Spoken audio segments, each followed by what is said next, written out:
stream. Oh.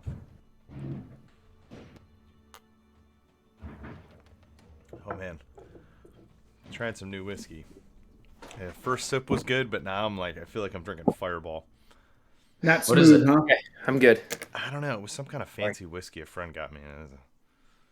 Not my jam. All right. Well, I shared the recap on Discord and on Roll20, so you should have that. Looks like everybody's logged in.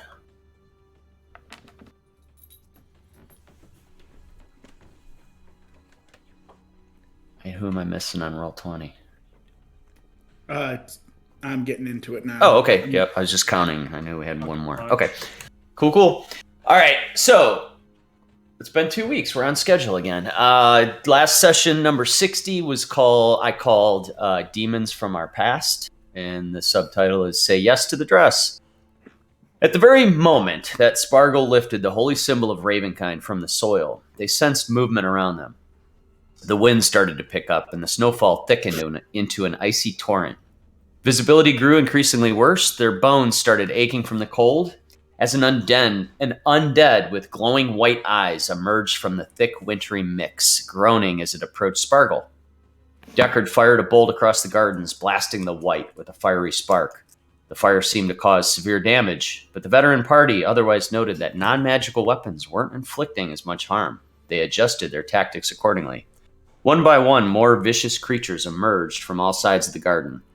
One was a middle-aged male wearing guard armor who carried a standard-issue sword. Another was a bald male with an onyx black ring on one hand, astutely dressed. A male wearing a pitchfork and wearing a shabby farmer's hat.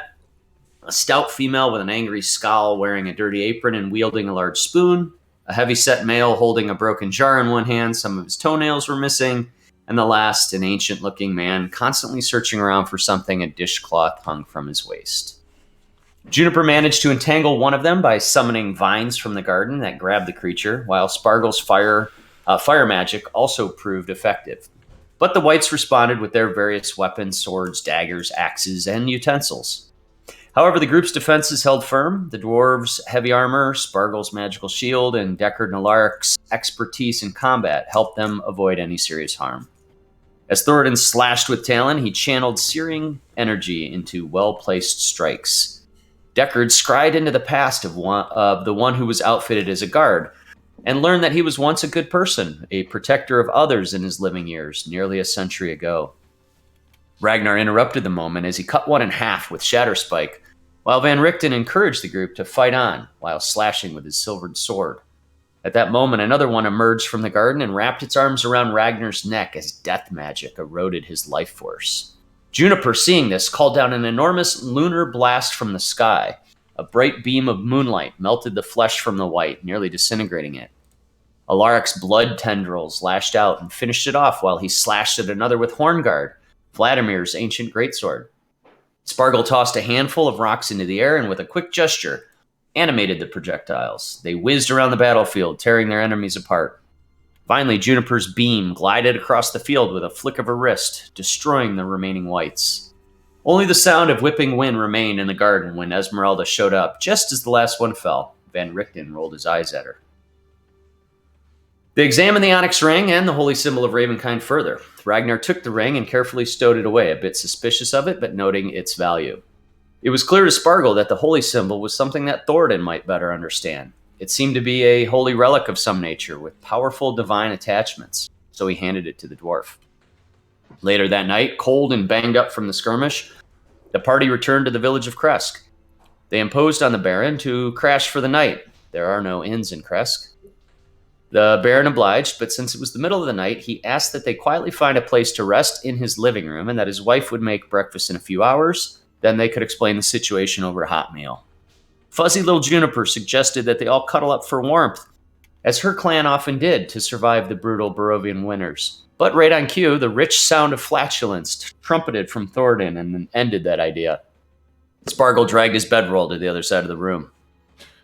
After a solid rest, the group awoke to a decent breakfast, complete with various meats and eggs. They were somewhat refreshed despite the quite long and eventful day.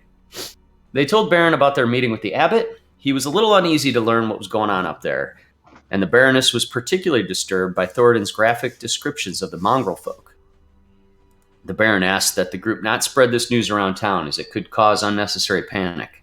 Ragnar explained the abbot's plan to fashion a bride for Strahd, and that they needed to find an elegant white dress. Unfortunately, the Baron didn't have such a dress, nor did he think anyone in his town could make one.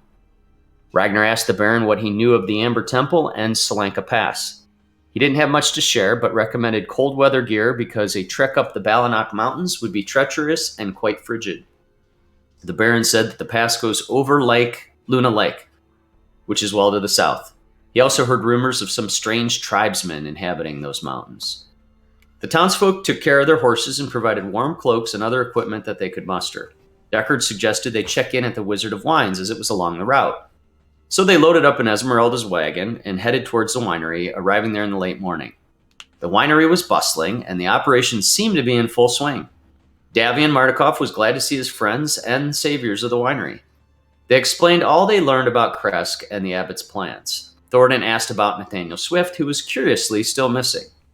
Spargle inquired about a wedding dress. Unfortunately, Davian didn't know where to get a well-made dress of the sort, but he summoned his Were-Raven scouts to see if they had any ideas. Most of the Ravens thought that finding such a thing would be impossible, except one, who mentioned that the now-late Baroness of Vallaki had a beautiful dress when she was married some years ago. Maybe she still had it. And with this news, the party decided to change plans and detour to Vallaki. Ragnar inquired more about the Amber Temple and Solanka Pass. He learned from Davian that his ravens could not scout too far up the mountain because an enormous aggressive bird was spotted around the pass. The Keepers of the Feather had deemed it unsafe to proceed any further than Luna Lake. The group considered their various options and ultimately decided to head to Vallaki. Perhaps they could find a suitable dress there for the abbot, but if not, there were plenty of loose ends to tie up, some perhaps literally. Davian offered to send Raven Scouts ahead should they need it, while the group discussed their travel plans. Booyah, we're there. All right. I'll take us to the Overland map. And you are right here at the gray marker. Raven bones, Blackwind bones, LOL. Yeah. I like that, right? Big bird. That gets my vote. That's where I want to go. Yeah, what level were we when we ran into those hags? I mean, we Probably 5? 8, 7, maybe. No, 5 or 6. That was before I Right, came. 'cause we were Early on. 4. Were we 3 or 4 when we came to Barovia? Yeah, but you know Dan's a cheap fuck with the level. We might have been 5 because I did have. I can't remember when you get level 3 spells, but that's unfortunately when I learned Fireball. I think when I joined, I was level 6. You know Dan's a cheap fuck with those levels. Let's see. I- That was session 27. Hey, Will. Let's see. What you got there? March of Oh my gosh. 2020. Fucking, you know, Dan, he don't give out levels. You gotta, like, you know, really fucking... It's awesome. Nice. I haven't used this thing in forever. Oh, is that from my wedding? Yeah. Oh, nice. Those are really nice wedding pictures. The gray was really nice from you guys. Thanks. I'm actually impressed that you remember that. I think we're 5th level. Yeah, That's a fun weekend. bro, I know your streets better than you do. You think I don't remember the colors of your clothes? Come on. He's got wedding photos. He's just got a haul of wedding photos. For all I know, there's one sitting on his desk right there.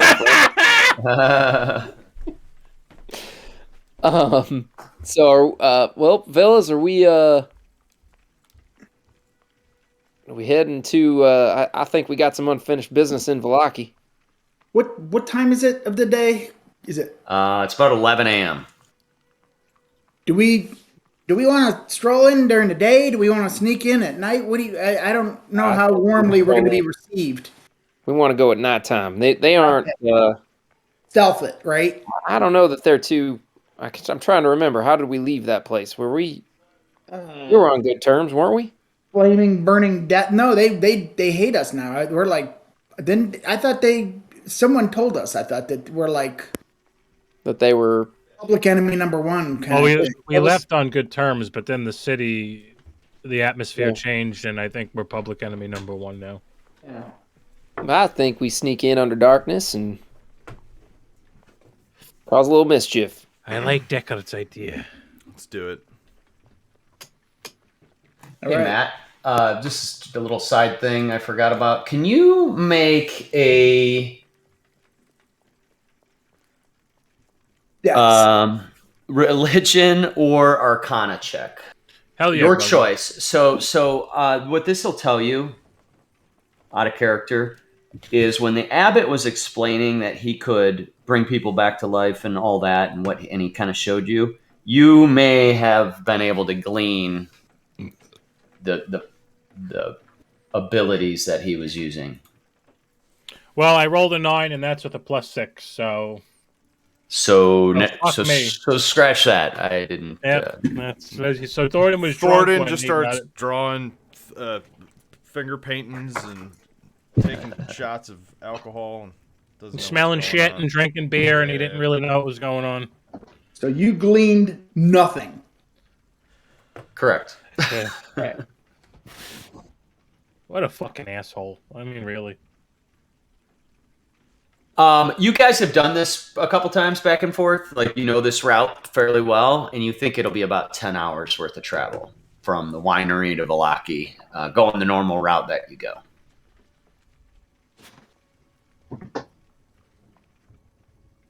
How many? Sorry, say that again. How many hours? 10 hours? About All 10 right, hours? about 10 hours, yeah. Are Okay, you so- guys going, are you taking Esmeralda's wagon?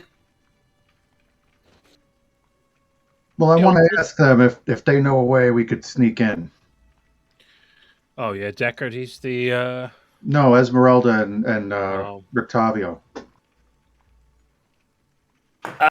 So Rictavio and Esmeralda are kind of like looking at each other while you guys were planning this, and Van Richten, Rictavio, looks up and says, "Yeah, I don't know if it's going to be a good idea if Ez goes in there. I don't think they're going to take kindly to Vistani, and given that we're not in good graces there."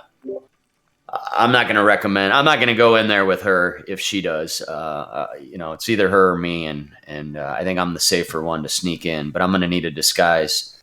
But those walls are high. I don't really. The two gates are the only way I know in.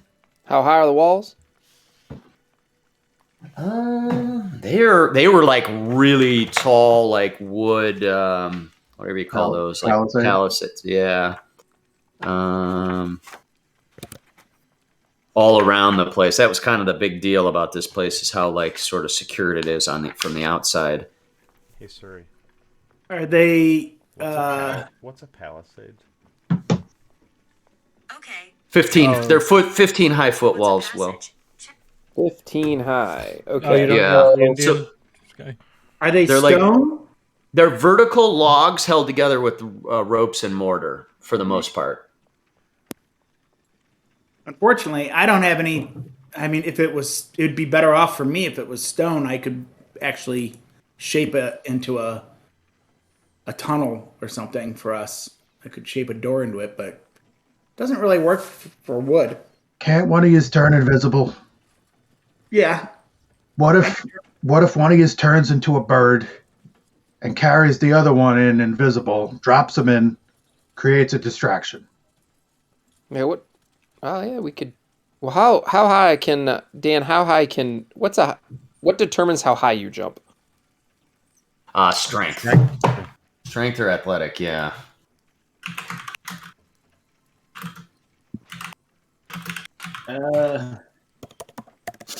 Like desperately looking through my spells to see if there's anything.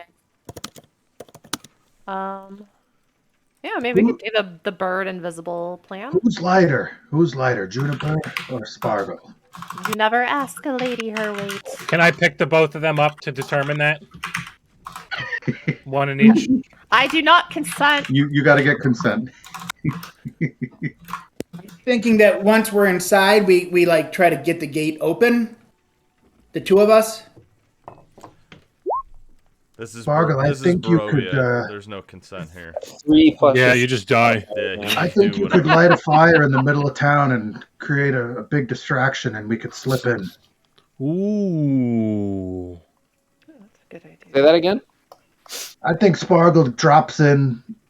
Juniper turns into a vulture or something. Sparkle drops in, all bionic commando like, lights a fire, creates a distraction, and then we storm the gate.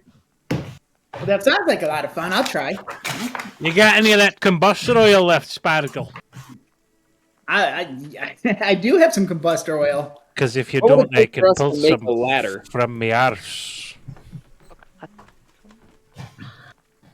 A ladder. How conventional and boring. Do you think that whatever's in there can stand all of us? What would it They're take? not for us ready to build for a- us. What would it take for us to build a catapult and launch Sparkle in there? Oh, yes. Oh, my God. Is there a military engineering check? What's Does the anybody control have for that? engineering?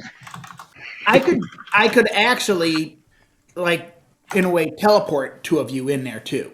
It'd take me a couple trips, but I could bring somebody, regardless of size, in, get out, bring another person in, and then there'd be at least 3 of us inside that way too. Then we could bring in 2 more with Juniper doing the bird trick, polymorphin bird trick. And we kill whatever vampires spawn are in there. So yeah, 1, 2, 3, 4, 5. Yeah, I mean, between Can we get over like the wall? Are we able to do that? The problem is just we don't want to be seen. I think can we find a way in without inside the walls? Decker was going to go over the wall one day. He can do it, but we'll be seen right away. Yeah, I was gonna say that's not very. It's pretty obvious. What about a costume? Van Richten, didn't you say that when you got out of there, you had to sacrifice your tiger? He frowns and says, "Yeah, I lost her." Hey, And what was her name? Oh, so I'm sorry, Dan. I Sorry. don't remember. You don't. Tigger. Every time I always No, that's a fair question. get some fucking. This would have been a really good job for Roland. Unikitty. Roland's a bard? Long enough. Was he the bard or was he like a rogue? He was a bard. He was awesome. He was the bard. Yeah. He was a fun character. If I killed someone, I could become them. Here's another question. I don't know. Are we going to be like just like a kind of a quick strike into the city, and then or do you think we need to find a place that we can actually shelter for a few days while we search and do things? Because we should know where we're going to do that too. If we The dress is going to be at the Baron's house. Blazing. It's going to be fine. Don't worry. Yep. Alaric, like I said, I can just aggro everything to the entrance. Yeah. And then Yeah. Well, we don't really know what the situation is right now in there. Maybe we should take There's a quick look first, right? There's a lot of vampires thrall in there. we also have our silver daggers, right? Yeah. Yeah. I don't want vampires coming at us from all angles.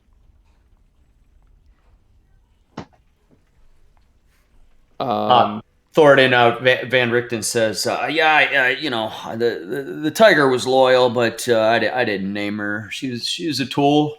She's not a horse. She's not a pet. It was a defense I had that I had to use. All right. All right, well, why don't we make our way there? and Let's talk start about it walking. while we're traveling. Enough chit chat. We're losing daylight. Well, let's all head out. All right. Yeah, we You can going go- by wagon? Is that what we decided?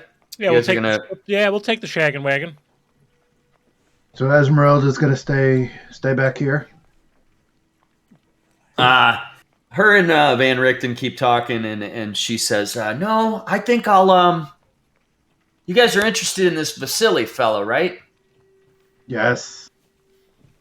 There's a camp of Vistani nearby Valaki. I'll take you guys as close as that, and it's not too far from the city gates or walls. And I'm gonna do some scouting around and see what I can find out." It's a great And idea. Van Richten shakes his head. He seems pretty happy with that plan. Some of you have picked up that Van Richten has this thing. He thinks that people that travel with him are kind of doomed because he's cursed or something. Whether that's true or just something he's said a couple times. But he's always very protective about Esmeralda and isn't really comfortable with traveling with her, especially like into danger and stuff. Kind of like when you guys went up to the Abbey and he like sent her away to kind of like stay at a safe distance and scout. He's kind of implying the same thing this time, but she has a pretty good idea, or you guys, it sounds like a good idea, to do some kind of scouting around for Vasily or whatever else she can find out. So that's what they say. They say that's with who? Vasily? Silly. Yeah. Van Richten says, "Yeah, sounds like that guy's been at the center of a lot of trouble here lately. So would definitely be good to know what's going on with that guy." He lied to us, and he has a stupid puzzle in his house. So that's 2 strikes. No, that guy's got to go. Yeah. Roblia, some kind of Roblia puzzle. I don't like Oh, it. Warbear? What was it? Owlbear? Owlbear.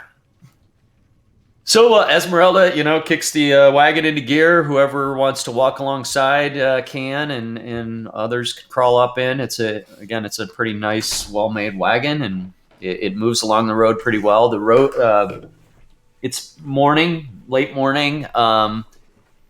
The weather here, I mean, it's cold and dreary as it always is, but it's not snowy and wintry like it was up in Kresk. And so from the you travel pretty quickly from the winery along the kind of gravelly path till you get up towards the main road that starts to turn back into a road, and then you're near the there's some crossroads up here, and you recognize the crossroads and the sign as you could turn and head up towards Kresk, or you could continue on the main Old Svalich road to the east.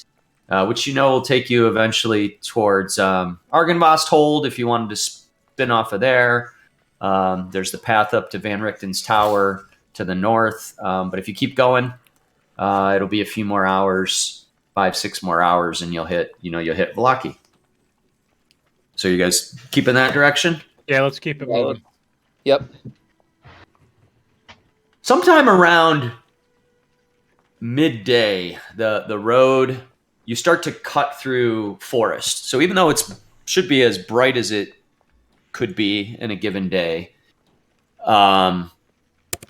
it's dark here because you're in deep woods, and it's sort of dipping down elevation wise. So it's really blocking out the little bit of sun that there is there.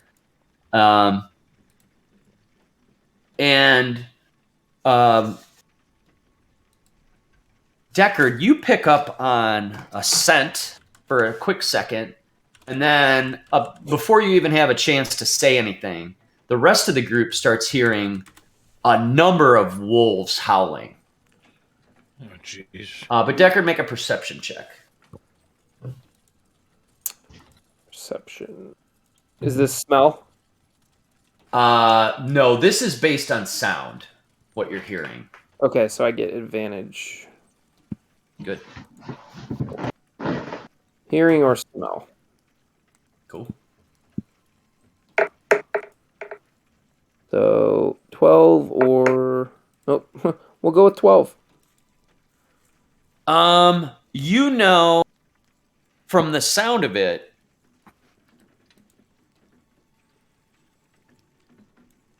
you can't tell how many there are, but they're all around you, or they're up ahead where you guys are driving.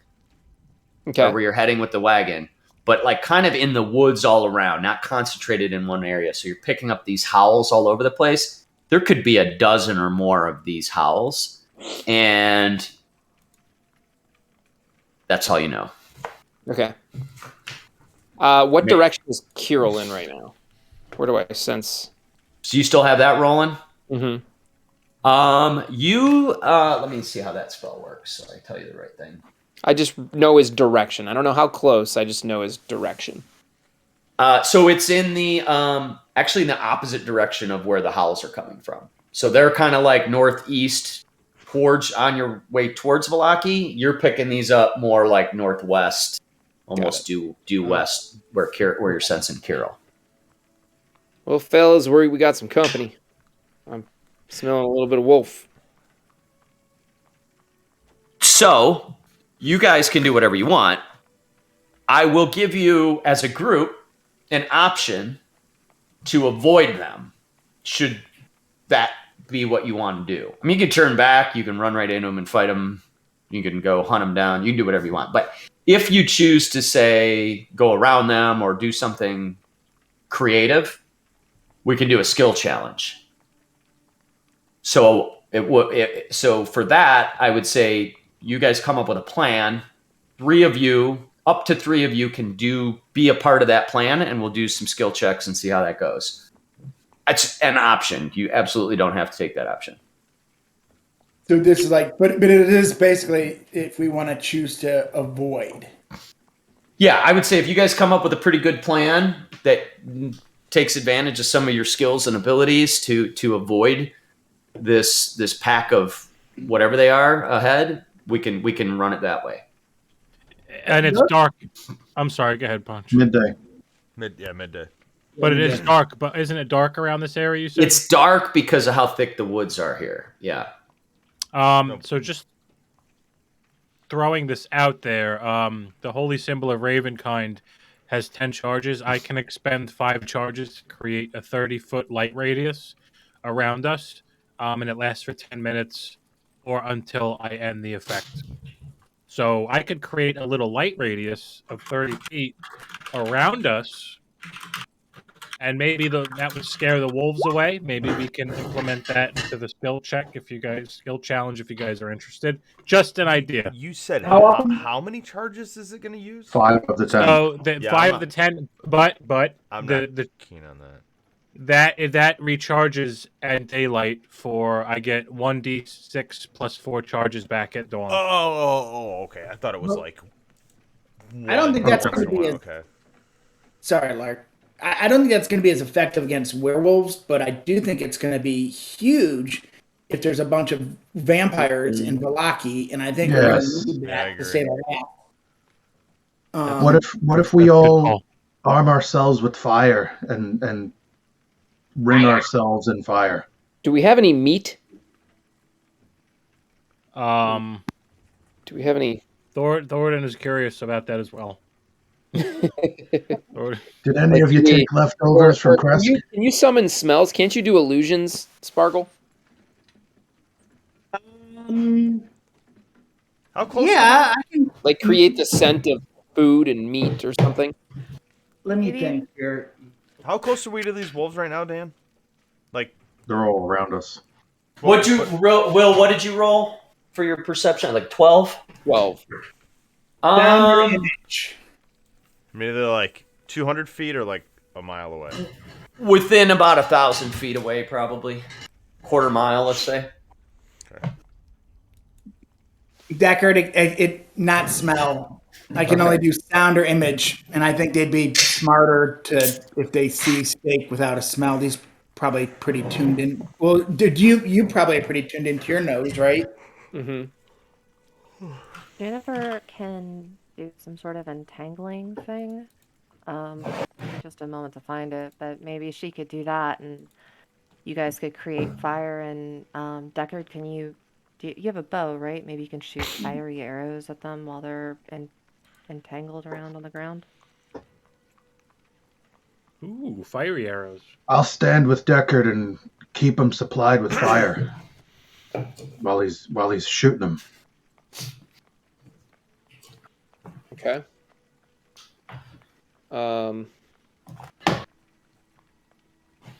Okay. Get on the roof of the wagon. It's time out. So, we're trying to shoot fire arrows to do what? To scare them or entice? Or aren't we trying to avoid this fight? I'm confused. Yeah, I want to avoid the True. wolves. Isn't that what we're trying to? I mean, I don't know what we're exactly trying to do. I know we have options, but No, you're right. We got to do a skill challenge to avoid the fight. Well, I figured if we Does anybody entangled have, them, we like, could keep wind moving and that they shooting can- them as they went away. Cause. Sorry. Oh, sorry. Sorry, go ahead. Can anyone like do like gust of wind or whatever? I don't know. Or spellcasters? Can anybody? Yeah, I have that one. Yeah. Thoradin can make a gust of wind. Maybe I fart and we gust to win the fart and Can we it. gust our scent to another part of the woods? Like start wafting our scent that's interesting. to like What do werewolves not like? What is their? silver. What was that? Silver. Silver. Don't bring silver near Deckard.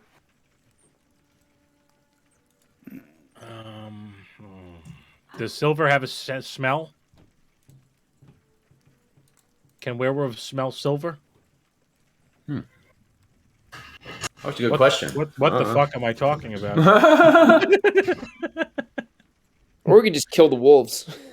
I don't know how to avoid this fight, lads. I know how to fight this fight. Yeah, maybe we'll just fight them. I like the skill challenges though; those are fun. Yeah. There's a way to discern how many of Yeah, them there are. I do Because- too, and that's my problem. Like I'm trying to think of something. I got nothing to offer, at least from a large this is a- standpoint. I can cut the wolves' heads off. Ooh, that's always fun. Yeah, I don't I think can kill that's a them. skills challenge though, unless the skills challenge is landing a hit.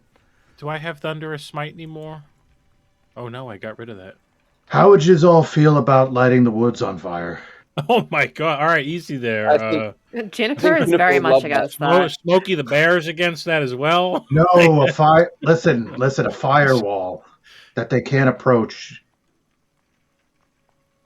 Spargle, do you do firewalls? I'm just I can't come up with anything creative here. You're You gonna gotta, give. you gotta think outside the box, Sonny. Yeah, I sure wish I could. I'd like that. That'd be fun. Light the vegetation around us on fire. I can light things on fire. I can't make a firewall. Well, we'd have to keep beating it. Maybe if we slow them somehow, we can just run from the fight. okay, so they are surrounding us. They so from what Deckard said, he wasn't real clear, but they're ahead of you still. So you're not surrounded currently. There's some of them up ahead, and there could be a dozen or more on all sides of the road. And so that's the best he had, was that they're not all around you. They're not in one specific spot. They just sort of seem like if you went another 1,000 feet up up the road here, that you could be surrounded. At that point, you might be surrounded by them. So a what dozen if or we try to more. do something? Why don't we? Is there like multiple things we could try to do at the same time? You can do whatever you guys want to try. Well, maybe it's like not possible to really happen, but like maybe we do try to do like the flaming arrows thing, where you just like shoot a bunch out and you're just like fires popping up around them, and a few other people could do things to scare them. I mean, what the fuck? How are we gonna scare them? Deckard, isn't there a group of friendly wolves as well? Yeah. What if it's them? Do I recognize these scents, Dan? What if he shot me in the face? Go ahead and make another perception check. It's the last one I'll really give you unless you get closer.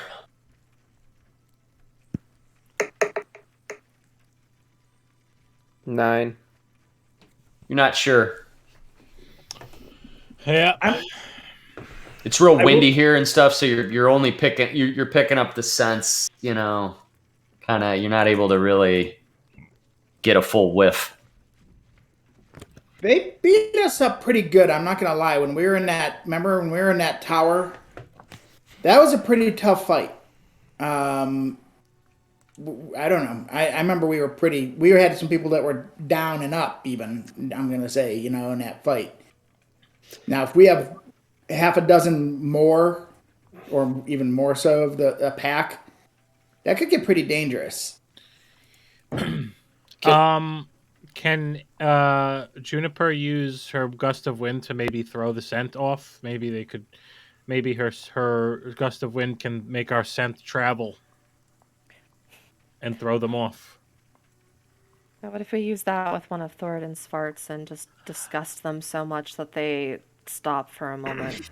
I suggested that in jest, but we have nothing else right now. So we could polymorph into a couple of giant apes and try to haul ass. Oh, that's sexy. I like that. Let's maybe entertain that. Thoradin, what's heading into this battle? What's the deal with Holyfield? To get away. Holyfield is all mangled. He don't look so good. I mean, he's not good. Can he be killed, or is he a summon? I'm not.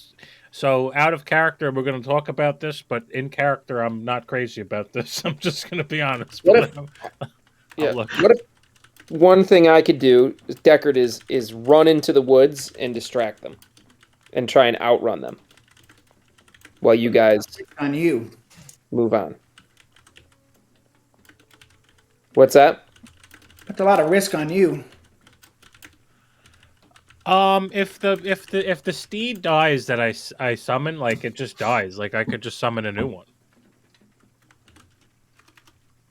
I feel like we should send something ahead.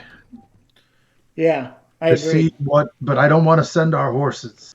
I could summon some sort of creature like steed, and I could just smack it on its ass towards maybe the fucking the wolves, and then we beeline it in like a different direction.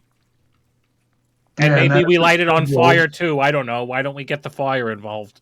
Or there could be some kind of illusion. I don't know if I did I'm trying to think. Would I know if I did an illusion on a moving thing? Would it travel with it? Like I can make an image of an object, right? But could I make an image of an object on his steed, and it would travel? That's a good question. See, this is the content that I pay for. So, flaming steed, we set it on fire, we put an object on it, and maybe combustor oil, and we put a little fuse on it, and when it...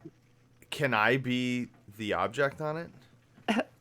And just sacrifice you? So I was thinking, and this is probably really stupid and doesn't even make sense, but I was thinking, because when a Lark uses his rage effect, some of the effects that he gains based on the die roll can be, to me in my head, fucking crazy, right? Like when I have like blood tendrils coming out of my body or the ground around me, like maybe that mixed with me riding on a fucking flaming mount, maybe that'd make him be like, whoa, we gotta go, this shit's crazy. Sounds good. On a horse. Sounds good. Doesn't what's work. The worst? I don't know if that's... What's the worst that happens? It doesn't scare them, they come after me, and then... Yeah, and then you start die. Fighting them. No, but I don't want you to die. Yeah, what if I did? Okay. I like that. Like, what if we if we light your steed on fire? Will he perish, or is he just magic? The steed does have hit points. So, is it from another plane? Is it summoned from another plane? Is that how it works? So it says you summon a spirit that assumes the form of an unusually intelligent, strong, and loyal steed, creating a long-lasting bond. The steed takes on a form that you choose. The steed has the statistics of the chosen form, though it is a celestial, fey, or fiend, your choice, instead of the normal type. If the intelligence, blah blah blah, and if it's certain intelligence, it could speak a language. If your steed drops to 0 hit points, it disappears, leaving behind no physical form. And you can dismiss your steed at any time as an action. Does it have to be within a certain distance of you? While your steed is within 1 mile of you, you can communicate with each other telepathically. Okay, so hear me out. What if we just... It doesn't... Your steed's already kind of... I'm really sorry to say this. Kind of decayed and evil looking, even without the flames, right? Yeah, he ain't doing so good. What if I did an illusion of Strahd on this crazy thing and sent it right at God. and make them look pissed? And I don't think they're going to want to F with the big cheese. Yeah, let's do that one. I vote for that one. I also vote for that one. I love it. The only thing is, what if it's the good wolves? Well, then they fight nothing. They'll if they're like, all right, we'll take on the big cheese, and Well, that's why I was Right, suggesting, like, maybe run in, and because I can run, so hitting level 10, I can move 45 feet. So, like, how about werewolves? How fast are they? don't know. Yeah, it's like they're on steroids. I'd be careful. You could follow behind and make sure, reconnaissance what goes on. Well, you can't one of y'all summon like a bird or some shit? We need that for Valaki. My illusion will only last for about a minute. All right, so Let's let's do either that thing. blow the fart or go fight him. Let's Why make a not decision both? here. I do like sending Holyfield on fire with Or Shroud on that. top. Let's do one of the three. That's pretty fucking cool. Let's I send the agree. steed on fire out into the woods. Aye, And just Holyfield, it's gonna hurt a little bit, my friend, but you're gonna do it for us. God, long-lasting bond. It's gonna He's like singe the little hairs off your butt. So it's going to basically we're trying to draw them after the steed. Oh yeah, Yeah. or scare them away. Could we put oil on Holyfield so he doesn't burn as much? Wouldn't that make you burn more? Yeah, the oil I have will probably just be more of a flash effect. All right, let's do it. All right, so I start summoning Holyfield.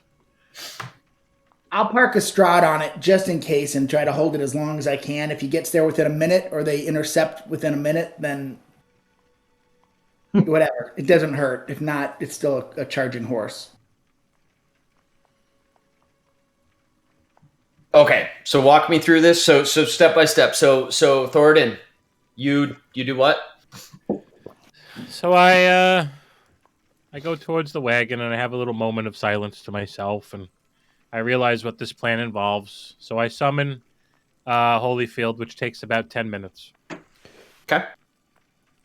During the 10 minutes, you continue to hear the sounds where they're at. They kind of move around. They're shifting, almost like, you know what? Deckard, I'll give you another perception check after that 10 minutes. Come on, rolls. Come on. I mean, technically, I get advantage. Do I get advantage again? Or no?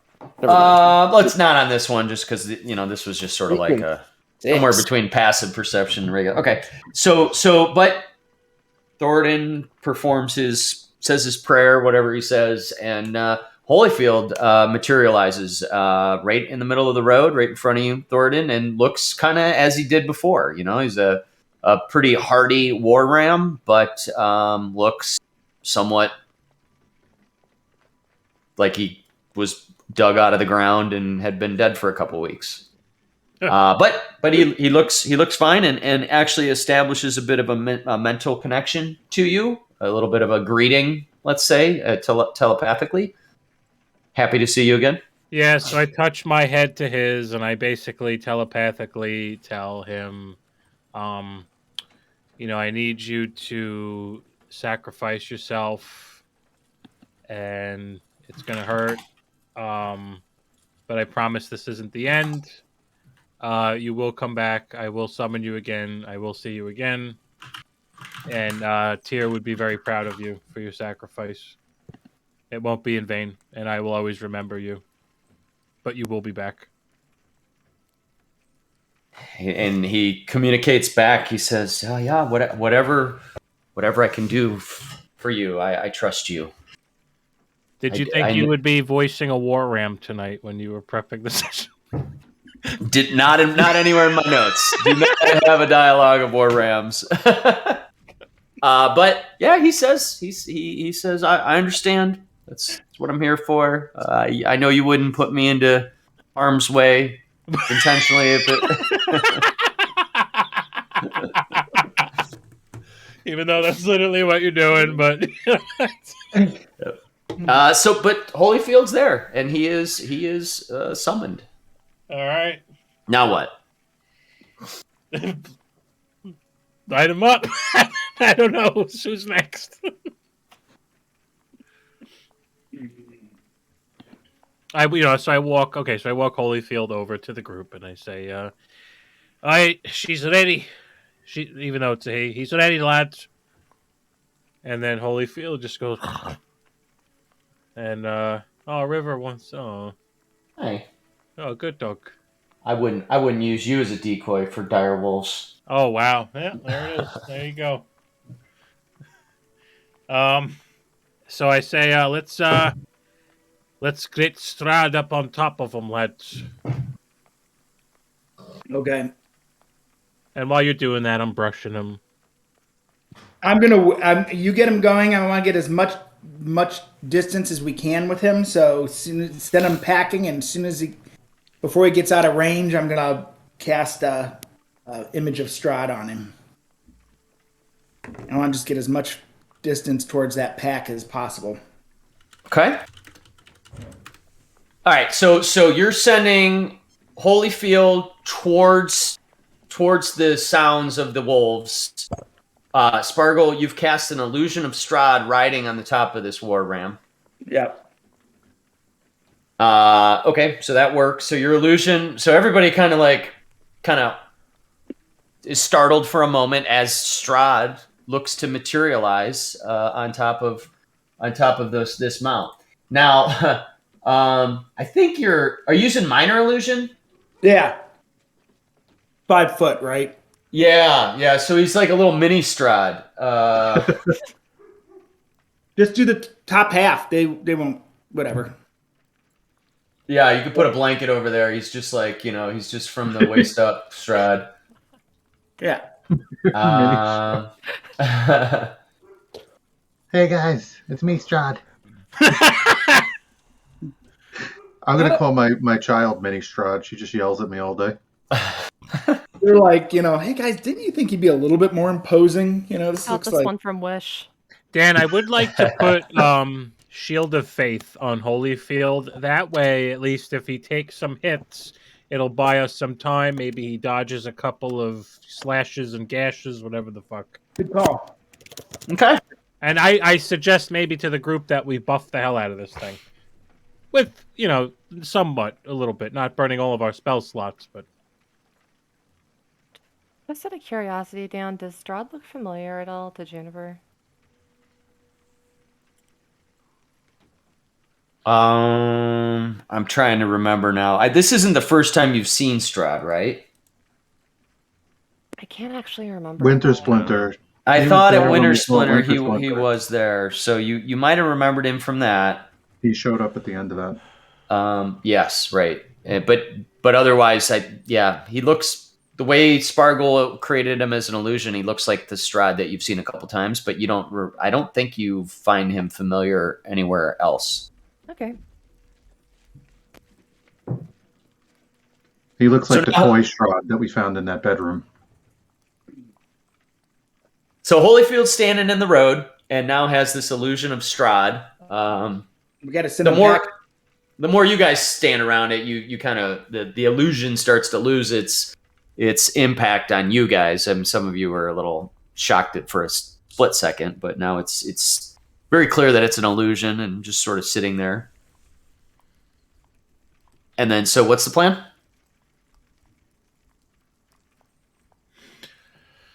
Well, I buy buff Holyfield, so Shield of Faith. And then once we get all of our shit ready, we look at the landscape, we decide what direction we're going to go. And then as we decide that and we're ready to go, I think we set Holyfield on fire and send them towards the woods, send into the great unknown. All right, Deckard, what are you doing? You muted, Will. I'm So are we doing this all simultaneously?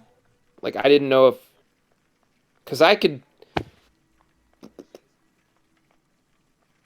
I want to kind of. Well, no. I mean, do I need? I guess to your question, are you wondering? Like, am I running into the woods? You mean? You said you were going to do something. You don't have to. Yeah. We can just stick with this plan. Yeah, let's stick with this one. Okay. Do you want to? You're the one that has the best sort of read on where these creatures are. So, anything you want to do to kind of like direct Holyfield, or are you just telling them it's over that way? Oh yeah, so I'll kind of make. I guess if I could, I'll make like an animal handling kind of. I'll smack Holyfield kind of in the ass in the direction that he needs to go. All right, I dig it. Okay, so here's what we're gonna do. And I tell Holyfield to be cool with that because Holyfield is not your regular fucking barn animal, okay? So I let Holyfield. Deckard showing his, ability to run, a fucking ranch, which is nice. Okay, I like it. Maybe that's in the future for you, Owlbear. And Owlbears, right? So I tell Holyfield like it's cool. It's good. All right. Now try to make Strahd look particularly, and I'm gonna since he's been kind of lingering here a little bit, I'm gonna refresh it. It is a cantrip, so I'll just refresh it after it gets before he gets 30 feet away. In other words, so I want to get max duration out of it, and I'll try to make him look especially fearsome looking, like irritated and fearsome. Okay. All right. So, Thoradin, make a deception check. 7. Okay.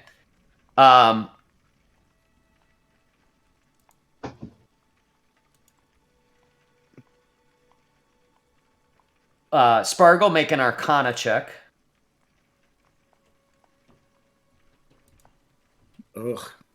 11. And then Deckard, make an animal handling check.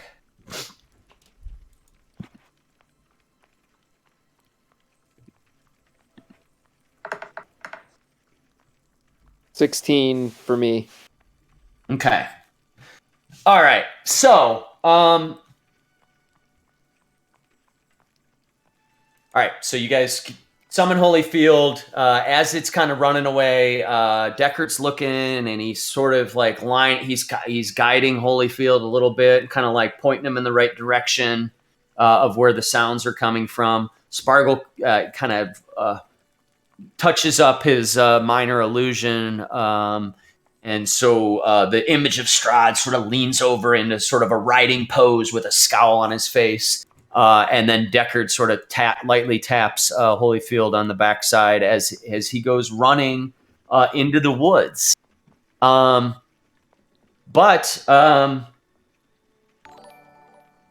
he doesn't get as far as you would think, Thoradin, and you kind of have this mental link with him. And suddenly Holyfield is screaming back at you telepathically, holy shit, there's like 15 direwolves where you sent me, and they're jumping on me. You guys start hearing a bunch of snarling. Oh my god! Why did we do this? Why did So you kind of catch the image, or so Holyfield starts running back towards you instinctively, but he's not nearly as fast as these wolves. They're huge. First of all, they're huge. They're bigger than Holyfield. They're wolves that are bigger than a horse, and they very quickly get to him and jump on top of him. They don't seem to be at all deceived by the image of Strahd. Maybe because maybe they didn't pick up a scent or something, or they weren't even paying attention. So Holyfield, within seconds, just gets just sort of shredded apart and disintegrates back into the divine ether. And you realize this like right now, and you're pretty sure that there are about 14 direwolves headed your guys' way. You might survive it, but it'll be a long encounter. So you think you guys have about 800 to 1,000 foot lead on them if you want to just start hightailing it. So I have to be Or honest. you could stand your ground and turn around and fight them. I thought when Holyfield was going to talk to me, you were going to say he was like, "Oh my God, it's burning. This is so hot. I'm burning alive. Why would you do this to me?" Not that the alternative was better, but I was going to be really like horrified. It's like I'm burning alive. I can't feel my legs. Still terrible. So I guess, I mean, do we want to hightail it out of here? Do we have? Can I pick Spargle up and run with him? I can fly, man. I can take 2 of us fly. I think. Oh, okay. Well, we have the wagon too. Well, so what if me and somebody else, I can have 2 of us go flying at 60 feet. Juniper, you can do the same, right? Yeah, I think so. Can't that wagon explode? Isn't it rigged to blow? Could we do something where we like lure the wolves to the wagon and then blow it up? Kill them all? That's not a bad idea. And then I think we should be running our asses off. No, we should use that as our Trojan horse into Valaki. Never mind. Send a bomb right in. Tell them it's a bunch of wine delivery. Oh, sorry, I'm getting ahead of myself here. Forget that plan. That was I like a little teaser. Is there a bridge? Is there a bridge on that river, right by the gray marker? Is there a little bridge there? You guys are actually probably closer down in here. Sorry, you've moved past this crossroads that was here, and you're in kind of this thick wooded area. Can we get to that bridge? That bridge that you see on the map is still an hour or so away from where you guys are at. Oh boy, maybe less if you guys are gonna be doing something to beeline it for that. Well, maybe we can still use the cart, and Juniper can talk to the roots and have them do the entangle thing and hold them up while we run away. That's good. I like that. Where was that 10 minutes ago? I said that 10 minutes She did ago. say that. She did say that. I think we need to get to a battlefield that we can control. I think we get them to a choke point because I think they're going to follow us until something stops them. So if we could get to that bridge and funnel them so that all 14 of them can't get us at once, but we got to maybe get that gorilla or something to get us to the bridge faster.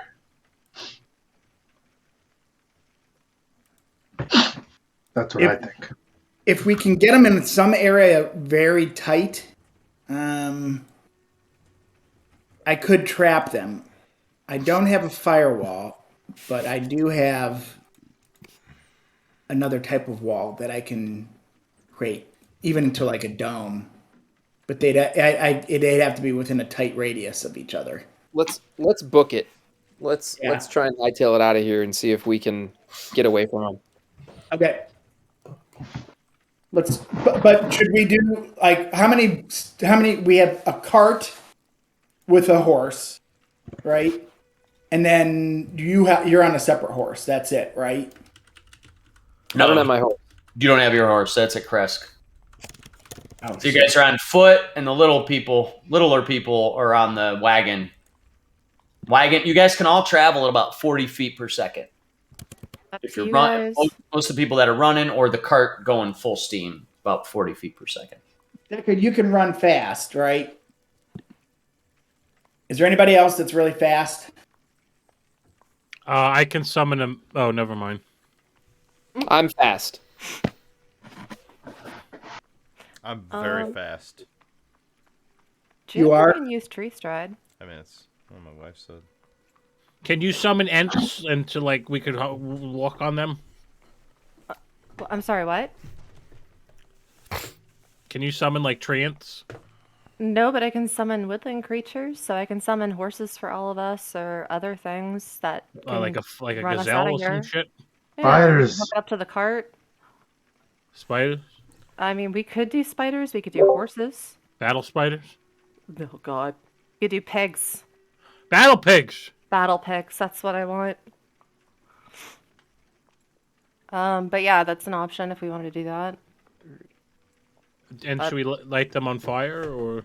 No. Would the tower would Van Richten's tower be closer than that bridge? Because there was a little causeway there too. No, not really, because of the path that you have to take there. It's like a muddy dirt. It would probably take you longer to get there. You're like at the low point of the forest, and a few thousand feet more up the road. You from what you know, having been this way before, you should pop back out of the forest and be on the open road and pretty close, and start to be close to that. You'll see that bridge at that point. I think we need to get to that bridge. How fast can you make this car go? I think 40 feet per second or per. What if you hook up something big to it? Be right back.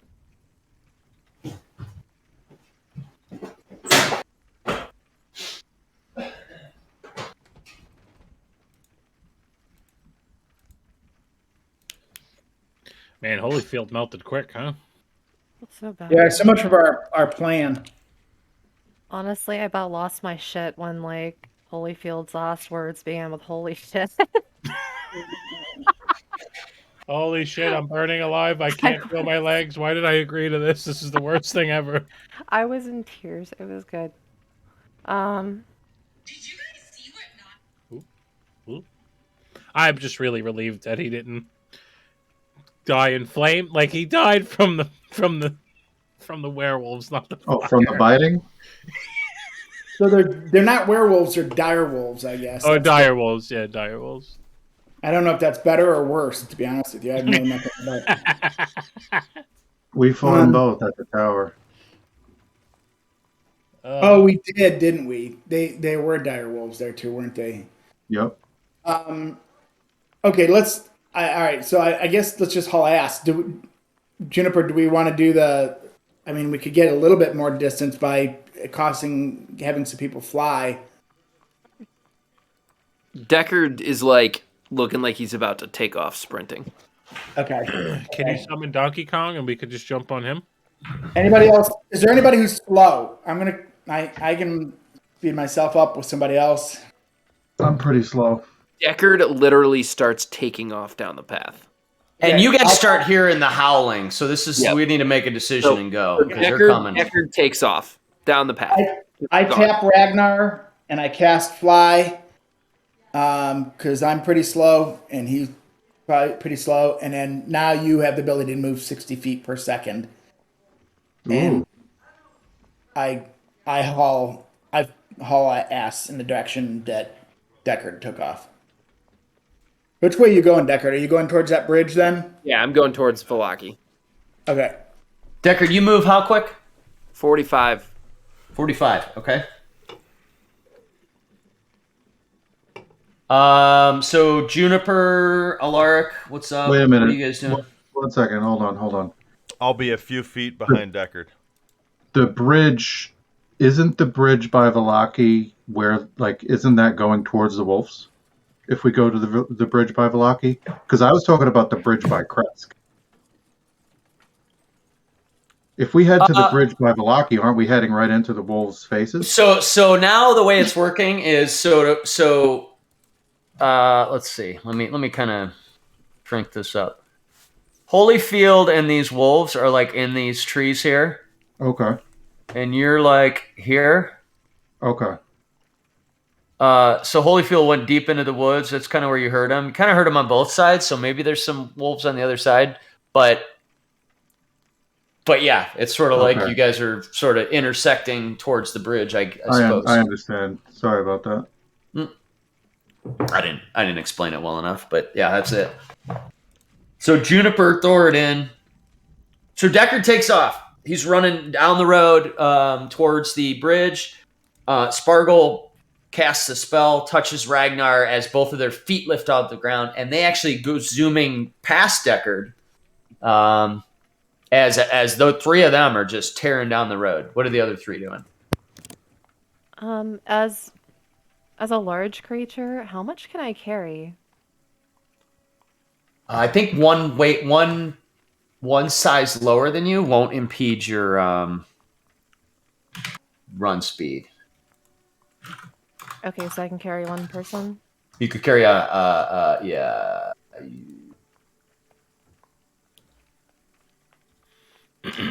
Double check, but yeah, I think so.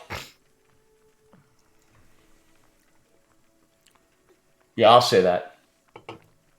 Okay, so seeing Sparkle and Ragnar fly off, Juniper extends her arms out and feathers sprout, and she grows a giant beak and looks horrifying for a split second before she turns into a giant vulture, and she grabs Thoradin by the foot and carries him upside down towards the direction that Ragnar and Sparkle went off into.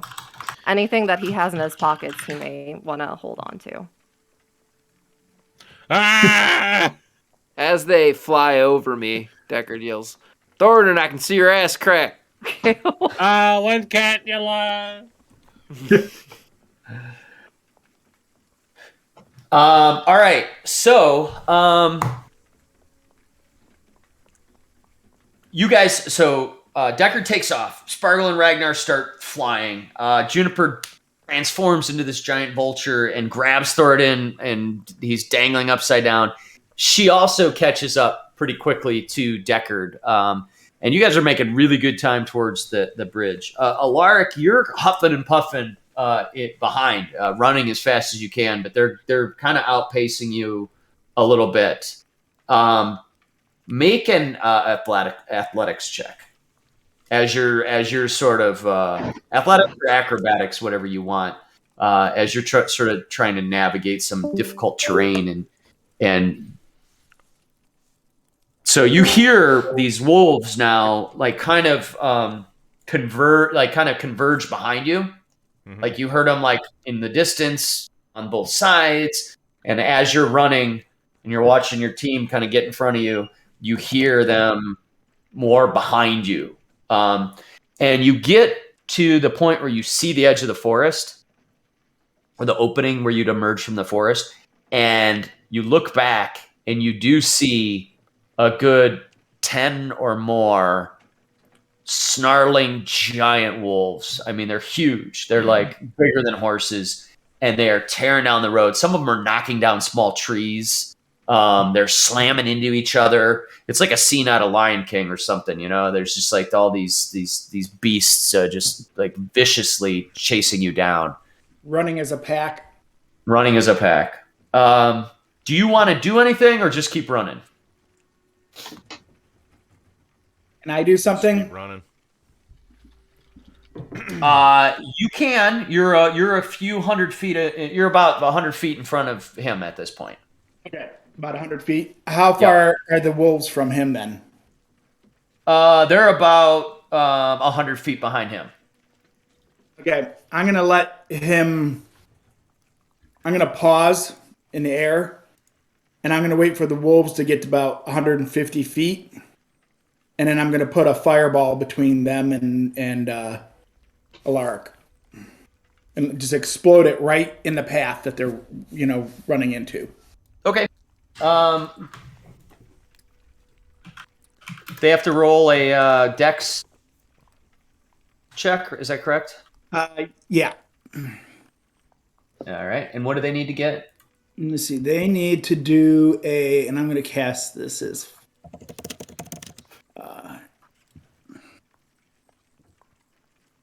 I'm sorry. They need to get a 17. Okay.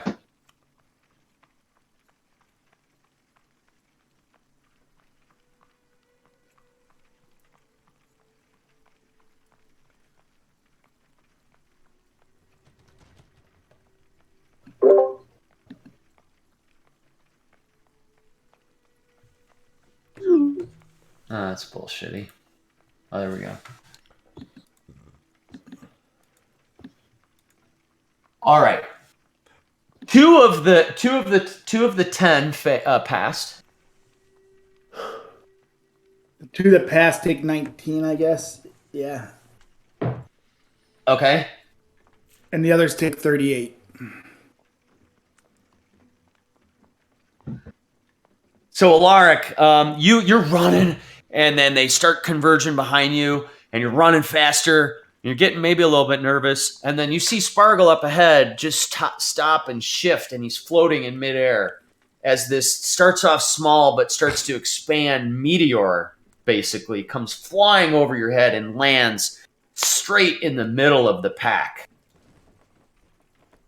You hear whimpers and snarls and screams. You look back just enough to see several of them just blow into just body parts and just carnage and just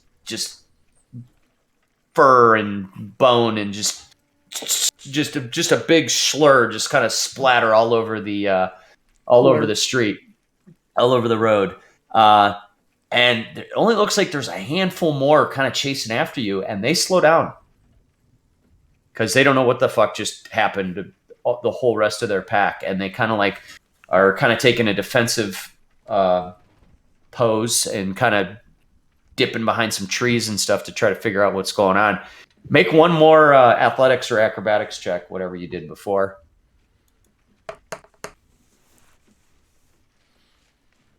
Okay. The two of them though are still kind of like catch up with you, and they're on your heels now. Okay. What do you want to do? You feel like within a few moments they'll be on top of you if you don't do something.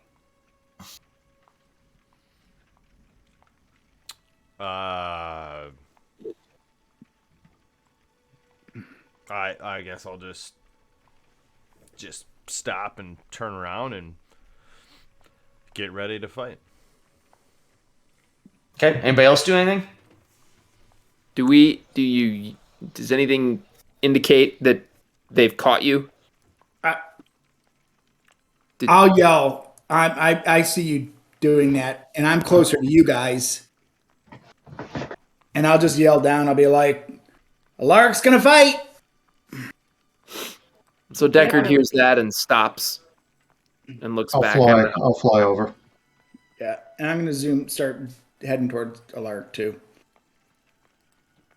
So just to make this easy, because you guys all stop and turn and get ready to confront these two remaining direwolves. I will let everybody but Alaric and Spargle make a free attack. So start with you, Deckard. Okay. How far away am I? You are about 100 feet away. Okay. So Deckard grabs his heavy crossbow off his back and fires at one of the wolves. Whichever one looks more hurt. I don't know if there is one, but... So...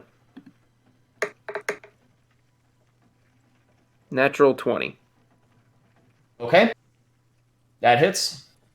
And it'll do the damage for me, right? I think so. I think it'll add your extra D10. So 11 damage. Okay. All right. So that one who's now kind of like jumping towards Alaric is all burnt. He's all burnt up and stuff too from the fireball. He takes a good one. He takes that bolt straight deep into the shoulder and kind of whimpers, and it spins out a little bit, kind of like slides as he was pouncing towards Alaric, and he looks really messed up. So then I quickly reload the crossbow and fire another one at him. Same guy? Yep, go ahead. 15 to hit. That hits. 9 damage. And the second bolt goes straight into his skull as his head just drops down to the ground and he kind of slides into the mud, completely still. All right, Ragnar. There's one more. You saw Deckard turn around and just go pop, pop, and take the one out. And now there's just a smoldering mound of dead direwolves. And Alaric's just sort of standing there as this other one's leaping through the air towards him. So I'm flying right now? Yeah, you have So, yeah, you're concentrating on that, right? Spargle? Is that what you have to do? You have to concentrate on it? But yeah. Why, yes. Mm-hmm. could I fly and like land on this thing? Sure. Horsey. You could try. I think I'm gonna try to like descend from the heavens and land on this thing and like bring my sword into its head. All right. That'll be tricky. So do an acrobatics check, but with disadvantage.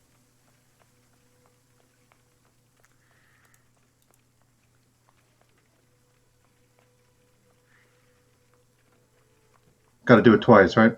Yeah, that was a good And one. whatever one is lower. Oh, that'll be lower. 9. Taking a second. Yeah, unfortunately, that was a tricky move, and you come sliding down, and you almost land on it, but your one leg doesn't get around it, and you kind of like slide off. You flip off to the side and land in the dirt right next to the direwolf, who kind of like spins around and now is looking at you. But you're laying there on the ground underneath him. That was sort of your movement there. So I probably can't really do anything else, right? No. That's it. So Thoradin, you see all this happen behind you. Am I flying in the air still? Like, Oh yeah, you're being held by the giant vulture. So you're Okay. yeah. There's not much you can do. so I mean, I would be too far for melee range, I assume, right? Yeah. You're also about 100+ feet away. How far am I from Alaric? Same. Same, about 100 Yeah. feet. Close to 100 feet. Yeah. So, damn.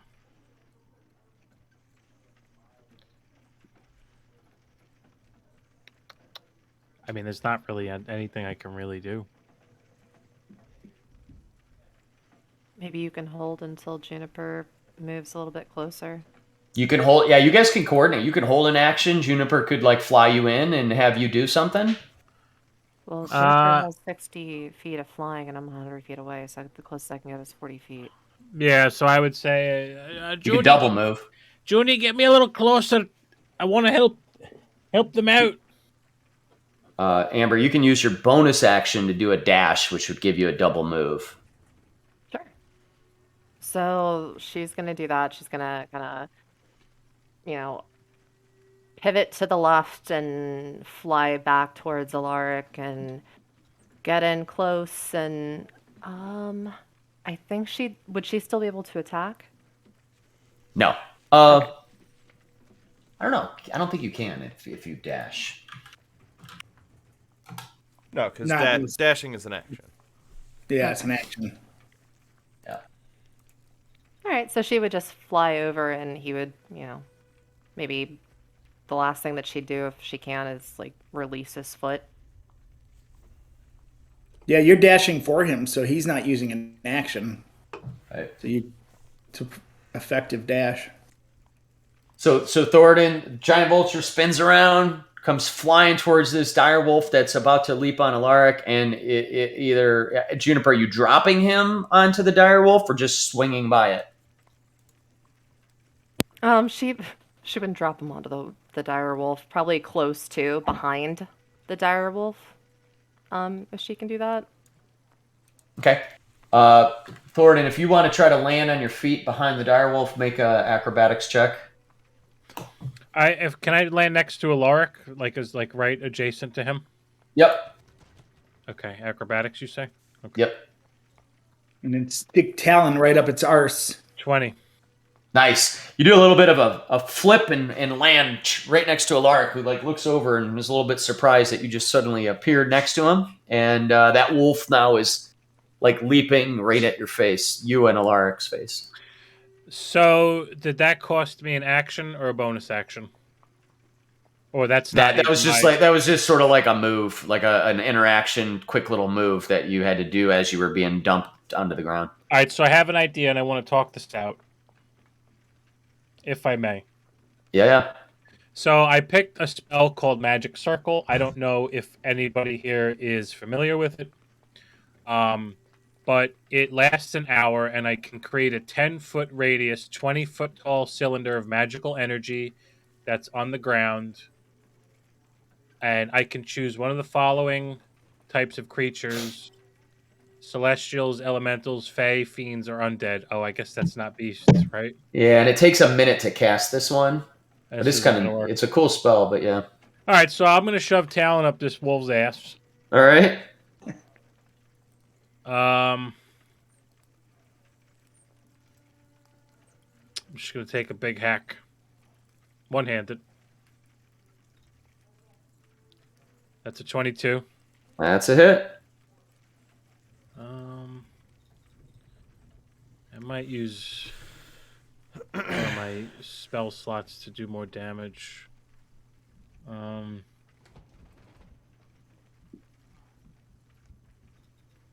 Let's. No, I'm just gonna swing with my damage, and it's 9 damage. 9 damage. All right. You land on the ground. You shove Talon up through its face and cut its jaw open. It pulls its head back.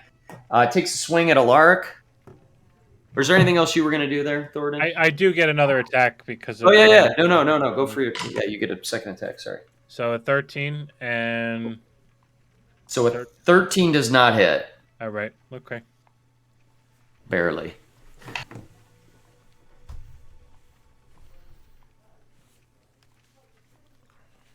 Right. So he bites at you, Alaric. 19 to hit? That hits. That hits. It does 10 piercing damage as its bite finally comes down and kind of scrapes across your neck and chest. Its teeth come down. He's all messed up too, but he's just the desperation move, I guess. And you need to make a strength savings throw.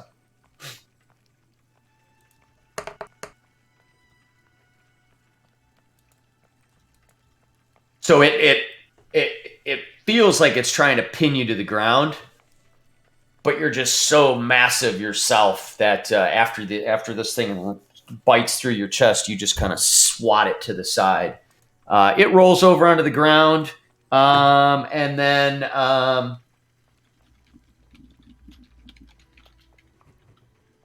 forget who we even started with.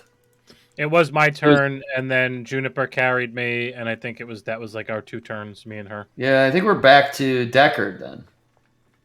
Yep. So, I'll move my 45 feet forward just to get closer, and I will fire off a couple bolts at this beast with my heavy crossbow. All right. 16 to hit. That hits.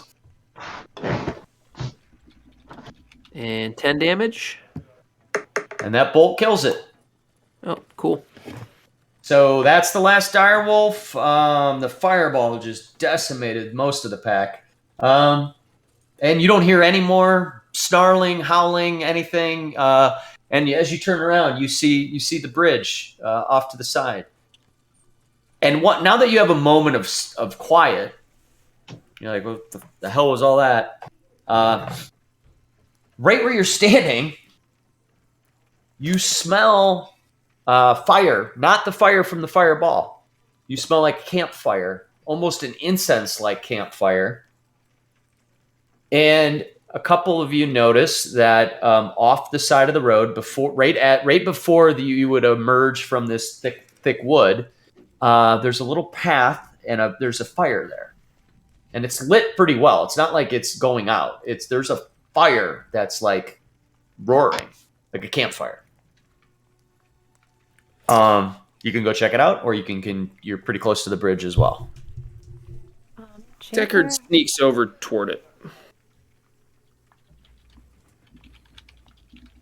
Anybody else?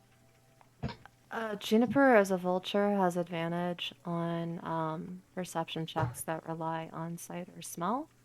So she would like to smell and see if she can smell any like humanoids or people or maybe dead things around that aren't those wolves. Okay. Make a perception check with advantage. Perception.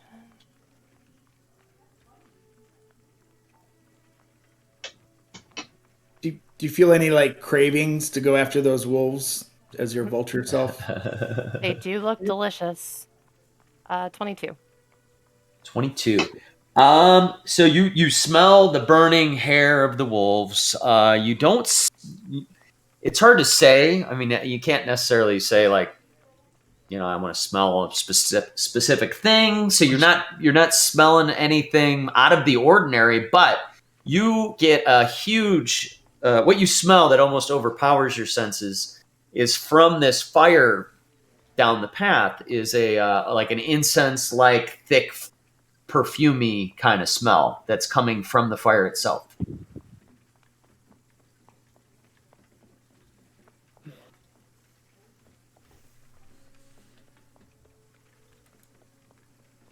Perfumey, you say? Fragrant. Like patchouli or something like. Yeah, like jasmine or patchouli or.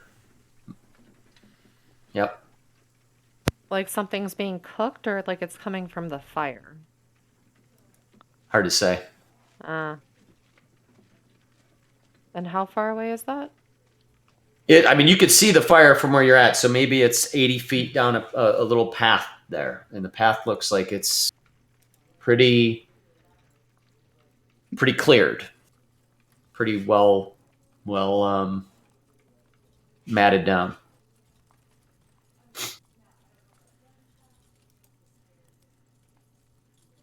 A little bit like a narrow path, and then like an opening, maybe about 10 feet in diameter, and then there's that fire right in the middle of it. Yeah, I think Juniper would do that little bird hop thing along behind Deckard to stay hidden behind him as best as a giant vulture can be. Maybe she can fly overhead. That's what I was going to say. I think Yeah. I'll maybe fly over, like keep aloft. No, I feel like my profile would be much lower if I was just a giant hopping bird. But yes, I will fly overhead. All right, so Juniper, you kind of you climb up over the top of the clearing, and you what you see down below is kind of what I described. It's about 10 or 15 feet in diameter, almost a perfect circle with a fire there. You notice the fire is slightly off color, like it's not a typical orange and yellow fire. It almost has like a greenish glow to it in the fire, a greenish bluish glow in the fire.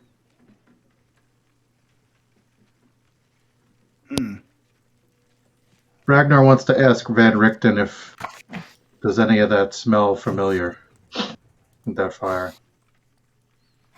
Yeah, he's kind of back there and kind of looking, and he's like, damn, that's fucking, thank God we got rid of those wolves that quick. The little guy's got a couple tricks up his short sleeves, huh? Yeah, I don't know what this is. Seems suspicious though. I think there's something, some magic trickery going on up here, best I can tell, but I'm gonna hang back.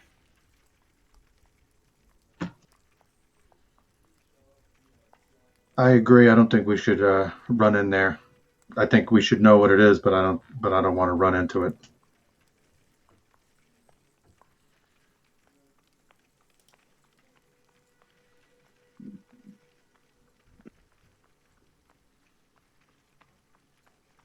So Deckard, you're approaching it. Juniper's kind of hopping along, low profile behind. Oh no, she flew up above.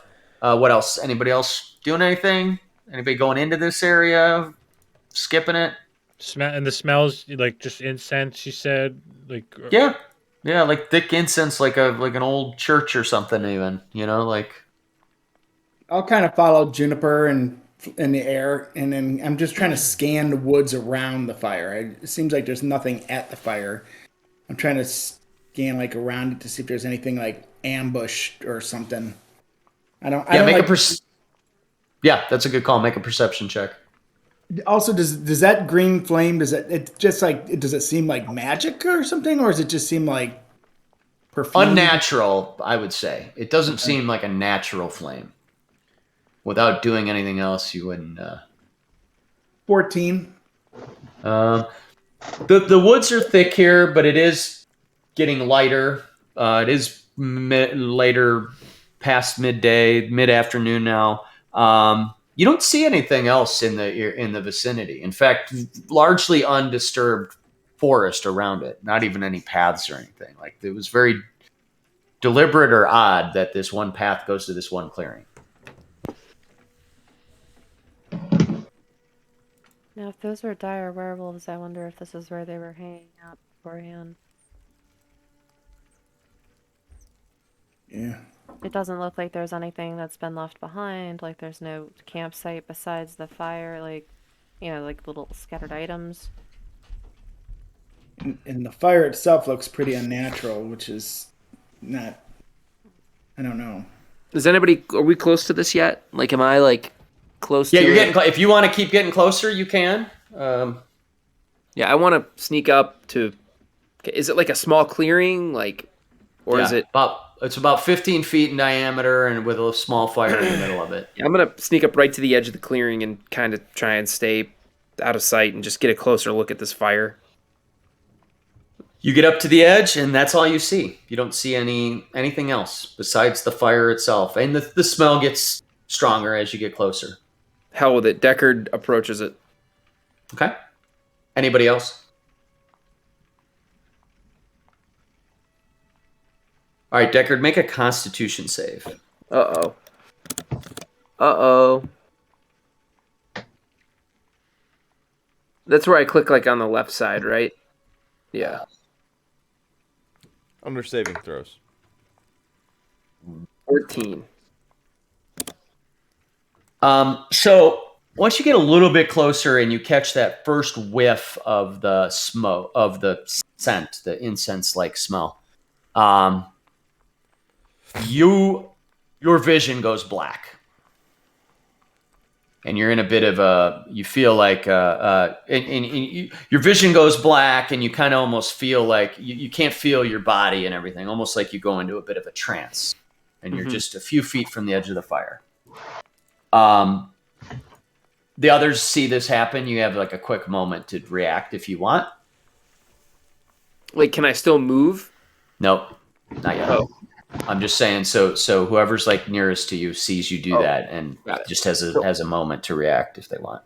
What does it appear? Does he fall? Like, is he dropping or is he just? No, he's almost like walked in towards the fire and then just sort of like is now just still and just seems to be kind of zonked out or out of it a little bit. For this second. Well, this is a second that's happening. This isn't. I'm going to move on to the next thing unless somebody wants to say something. I'm going to, like I'm above him, right, flying around or whatever. I'm going to vortex. All right, so I'll tell you what I do, and if you want me to describe it, I will. But like, I'm going to basically move him away from the fire. So you see the space around Deckard start to swirl and twist, and he fades from just blip, kind of fades from view. And let's see, I can only move him, I think, like, I'm going to move him 90 feet towards the group. Okay. Vortex Warp, is that what you're doing? Vortex Warp. Mm-hmm.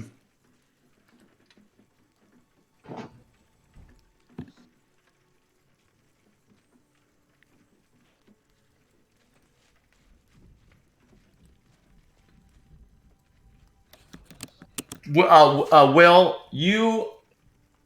if you want, you can just allow this to happen. If that's what you want, you can choose to fail, or if you want to resist it, you can cast or you have to roll a Constitution save. That's for Spargle's spell. Right. I'll just let it happen. Okay. So Deckard, you're in this trance, and darkness comes around you, and then across from the fire, for a brief second, you see the face of that Vistana woman that you met weeks ago at the Serifal encampment, who was inside that wagon. Mm-hmm. And as soon as you make eye contact, suddenly, like you snap back awake, and you're back on the path, and you're like, did I just totally zone out and imagine that? And you're looking, and everybody's standing around you, and there's the path to the fire again. So I didn't get to see that before I made the decision to let that thing fail. Kind of happened at like the same moment. Sorry. Okay. Sorry, man. I didn't know if I didn't think it was going to be cool. No, it's all good. So Deckard, now I'm by the group again. Mm-hmm. Deckard kind of wakes up. He's like, "What in the Sam Hill? It just happened." I don't know. I went into a trance, and I'll tell you what, I saw that crazy Vistani woman that gave us those cards. I think she's like got some kind of spell on that fire or something. I actually don't think Deckard actually moves back towards the fire. I don't think it's so bad, fellas. I went black for a minute, but I think someone's trying to talk to us at that fire. Sorry, Deckard. I got scared. I didn't think that'd be good. It might not be. Just to be, I'll tell you what. I don't know. I'm gonna head back over there and see what happens again. Pull me out of there if. Give us a signal if it starts to go wrong, maybe. Yep. So Deckard actually goes back. Like, curiosity killed the cat type thing. Like, so if you go back in to sort of welcome this experience, you won't have to make another Constitution save. You can go in and just kind of breathe in the incense if that's what your intention is. Okay. Deckard takes it in. All right. So you do that, and same thing sort of happens. It's not an uncomfortable feeling. It's just you just kind of zone out, right? And you feel like you're somewhere else. Everything's dark. You see that fire. The fire turns from whatever it was until all you see is like a flicking green flame. That's all it is, a small green flame that's not actually even giving off any heat at this point. Okay.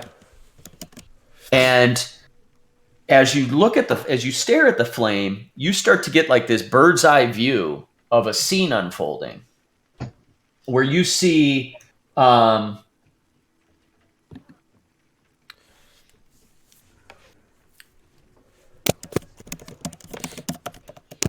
you see these five individuals walking into a wagon. You see a half elf dressed in these black kind of cloaks and a mask around his face. You see Spargle. You see yourself. You see Thoradin, and you start to. It's almost like you're watching the time that you went to Madame Ava weeks ago, and she in this vision though makes eye contact with you. And kind of smiles, but then her attention goes back to the group, and the rest of the scene plays out, and it jumps forward to the reading again, and she's performing the reading. She pulls out cards, and I'm going to do this. So she has these cards, the Taroka cards that you saw before, and she sets them out, and the group is standing in front of her. And she deals the cards out one at a time, just as she did before. And she says, she puts a card down here, and she says, well, she deals out the cards very quietly, same as she did before. This is almost like you're watching a replay. She puts out 5 cards, and then she points at the first one. She's looking at the group. of the 5 people, including Blackwind. There's no Ragnar, no Juniper. This is just watching it happen again. And she says, this card tells of history. Knowledge of the ancient will better help you understand your enemy. And she flips it over. And she says, it is the 8 of Stars, the necromancer. What I see is a woman who hangs above a roaring fire. Find her, and you will find the treasure. And then she moves to the next card. And she says, this card tells of a powerful force for good and protection, a holy symbol of great hope. And as she flips it over, and she says, the 2 of Glyphs, the missionary. When you look at her across the fire, you see now, all of a sudden, she's wearing the holy symbol of Ravenkind. As she says, I see a garden dusted with snow, watched over by a scarecrow with a sackcloth grin. Look not to the garden, but to the guardian. But that holy symbol of Ravenkind is sort of just dangling there as she says that. Then she points to this card and she says, this is a card of power and strength.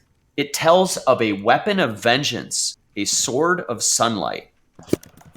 She flips that card over. She says, the Elementalist, the 5 of Stars. Your treasure is hidden in a small castle beneath a mountain, guarded by amber giants. And then she moves to this card. And she says, this card sheds light on one who will help you greatly in the battle against darkness. She flips the card over, and now her voice changes. From Madame Ava's to, it actually sounds deep male voice, and you think it sounds like Van Richten. As she says, look for an entertaining man with a monkey. This man is more than he seems. That fat fuck wouldn't squeal, though. And then finally, she points at the last card, and she says, this card will shed... Your enemy is a creature of darkness whose powers are beyond mortality. This card will lead you to him. She flips it over, and she says, the marionette. You will need to look to great heights.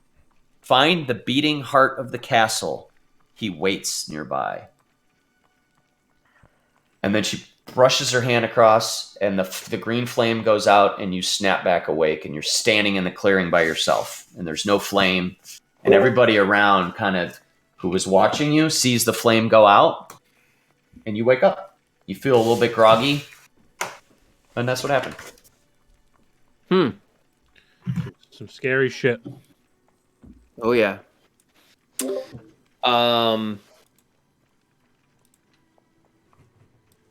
Yeah, so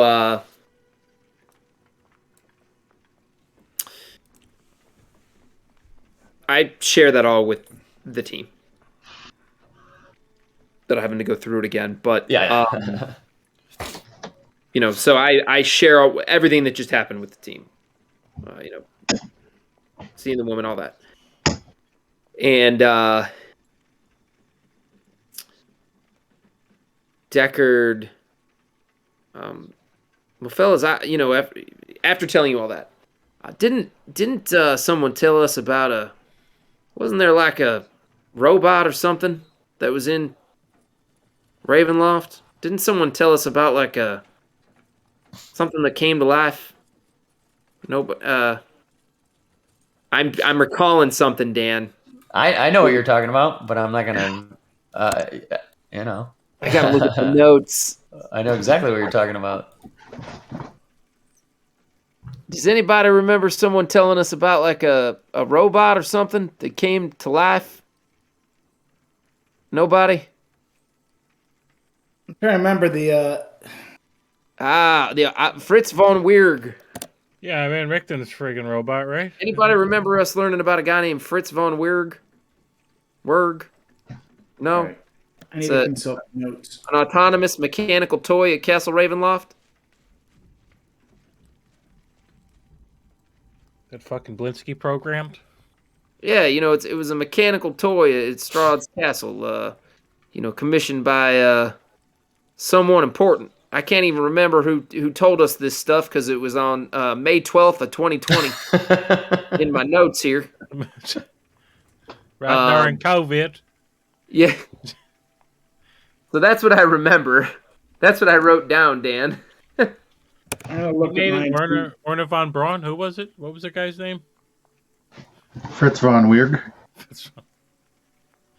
I'm wondering if that's the other card there, the marionette. That'll help us. Ragnar was making armor in Mithril Hall at that time. He should have fucking stayed there. I mean, Adam's like, yep. Definitely. This place sucks. I will breathe in all the soot from the Great Forge. I don't give a fuck. Anyway, so Deckard shares all that, and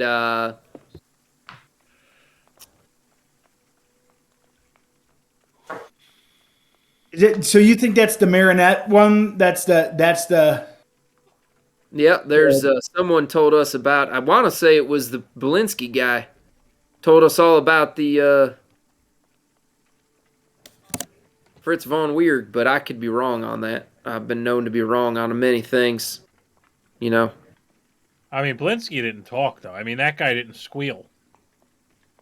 I can't remember who told us that. I did. That's what rang. That's what came to mind for me with those cards. So, looking at the cards here, the Holy Symbol of Great Hope, we got that. The Sword of Sunlight, I'm guessing that's at the Amber Temple where we're headed. The Tome. Rictavio, we gained him. Yeah, we got Rictavio. We got Rictavio. What about the Necromancer? Right. The Amulet and the Tome, or the Amulet and Rictavio are the only two we really got, though, right? Yeah, we don't have the sword yet. What, did we find a sword in Argynvost Holt, or am I thinking of something else? The sword is going to be from the Amber Temple. That's not the Sword of Sunlight, though. That's not the okay. Guarded by Amber Giants. So the Amber Giants have the Sword of Sunlight. Sword of Sunlight. That was the Necromancer card, right? No, I think that was a separate card. Was that the Necromancer card? Was like a woman hanging over a fire, standing over a fire, or something like that.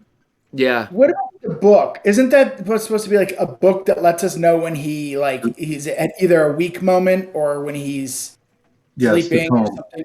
The Tome of Strahd. Yeah, but so do any of these cards associate with that? I guess which one I'm trying to figure out. And where would that be anyway? Yeah. I mean, regardless, I think the woman over the fire. That's not Paula Saga, is it? No. That's just what we have to look for. That's like the woman over the fire is like the equivalent of the snowy fields, right? So it's not what we're maybe not the item itself, right? We have to look for snowy fields and we get an amulet. We look for a woman over the fire and we get a Strahd bazooka. Yeah. And that's not who killed Crocus, is it? Strahd repellent. Yeah. Well, Deckard shares all this and he says, well, fellas, I think we'll figure out these cards eventually. I think we got a couple clues here, but I got a date with finding a wedding dress in Valaki.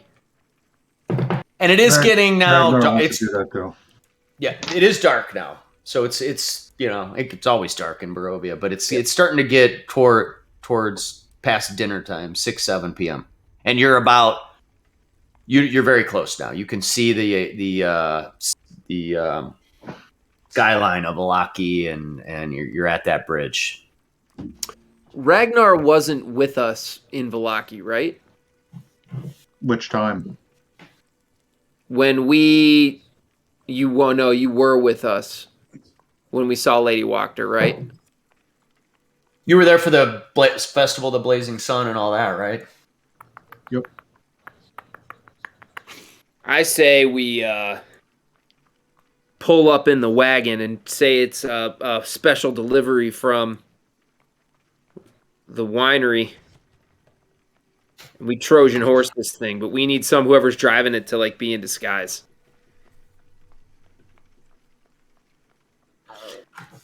Do you want me to take you? Do you want me to show you? Are you going towards the gates or somewhere else? Yeah, I mean, I want to scout it out.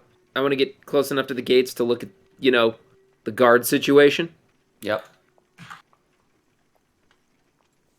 Okay, let me take you guys here. This is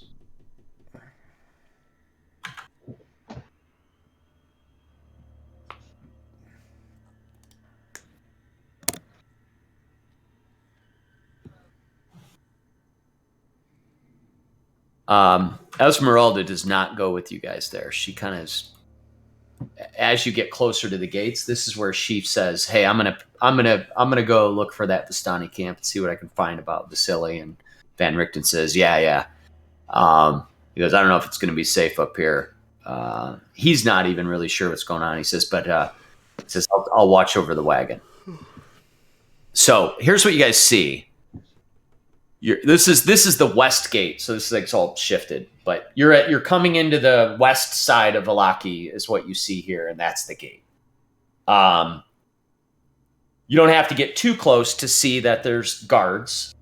The gates sort of closed, and there's some guards milling about. A handful of them, not any different than where you were when you were here before. The guards, though, now are not the Walakovich's burgomaster guards in guard armor. They're more like cloaked cultists that Lady Wachter had, like in black robes. The ones that popped out at the Festival of the Blazing Sun and started just murdering everybody that was loyal to the burgomaster. That's who you see, and that's what you see. They haven't spotted you yet. So yeah. Okay. What do we see? Like, what's off to over this side here? Like, does the wall kind of extend up? Yeah. I mean, it's a huge city, right? So This is just a little snippet of it just to give us something to work with. But really what it is the whole perimeter of this city has a gate on the west, a gate on the east. It's a very oblong shaped city that goes up along the lake and around. And it's just these big walls everywhere. Besides the two gates. Because I'm wondering, so I have 3 feet to my high jump, and I'm willing to bet, Alaric, with your strength, if it's 15 feet, and if you look, I was looking at the high jump thing, like basically it's your high jump plus 1.5 times your height is what you can reach. So if I can jump 6 feet, and then I'm 5'9", so that's what, 11? I'm just under it. I can't do it. That'd be 2.5. 3. I think I would just miss it. Never mind. I was wondering if I could climb the wall off to the side and cause a distraction. What if I stood on... Well, I need to get a running. If I stood on something. How high can you jump, Alaric? How tall are you? I think I'm like 6'3", 6'4". I think I'm tall, dude. How high I can jump? I can throw a pigskin a quarter mile. Because you can. So you're like, if you're 6 feet, what's your strength? 1,000,000. Your strength modifier was at 5. Yeah. So you can jump 8. I'm 6'5". You could pull it off. All right. You could jump the wall. All right. Should I eat a mushroom first or something before I jump? Anybody got like a raccoon tail? I'm just throwing that out there. Dexter's here, like game planning. Well, fellas, I guess I'm kind of whispering. Hey, like Alaric could jump the wall if you want. We could cause a distraction, or we all just pile in the cart here and tell them we have some wine because they seem to like that around here. Everybody seems to like that, and see if we can't just Trojan horse our way into this place. We're all familiar with Greek mythology, right? or I guess Greek history. I don't know what I mean by Trojan horse. No. Van Richten I'll said try he would to- need a disguise, though, right? I'll try to make the jump if you want. Sounds fun. All right. I don't know what Was a little Ravens are, but I distraction. love horses. I love me a gyro. So, All right. That So what you're doing, you- Alark? Yeah, I'll do it. If we're gonna do this, there's a thing I want to do first. Okay. I wanna use bolstering magic, so I want to, in front of everybody, I'm gonna touch myself. Yeah. Nice. I just like the verbiage on it. It's just you could touch one creature, which can be yourself. So just gonna touch myself. Just basically means I get it bonus on ability checks. So, So this is like the Louis C.K. maneuver you're doing here. oh no! Right into too a ficus. soon. Yeah, so I'm gonna use bolstering magic, and in my mind, because of the situation, it's gonna be like, did you guys ever play the X-Men side scroller arcade game back in the day? oh yeah. Oh, I think everybody. So like plays right now I'm Colossus. I'm gonna do his thing when he fucking does his AoE damage. So he's like, oh! You know what I'm saying? So I'm gonna do that, and then I'll try to make the jump. All right. so- You have the strength to make the jump. So all you need to do is hit a pretty a reasonable athletics check, Okay, and with athletics your you bolstering want. magics, with your bolstering magic, you can add your multiplier plus the D3. So I don't know how this works on here. So I guess I just roll my. I think I just roll my athletics and then I roll a D3, right? Isn't that how I do it? I think here? so. I Yeah. don't think there's any other way I can do that. Yeah, I don't think you Yeah, can. because even when I go into. Okay. Let me click. There this isn't even one a time. there isn't even a D3 in here. You have to do a D6 and have it.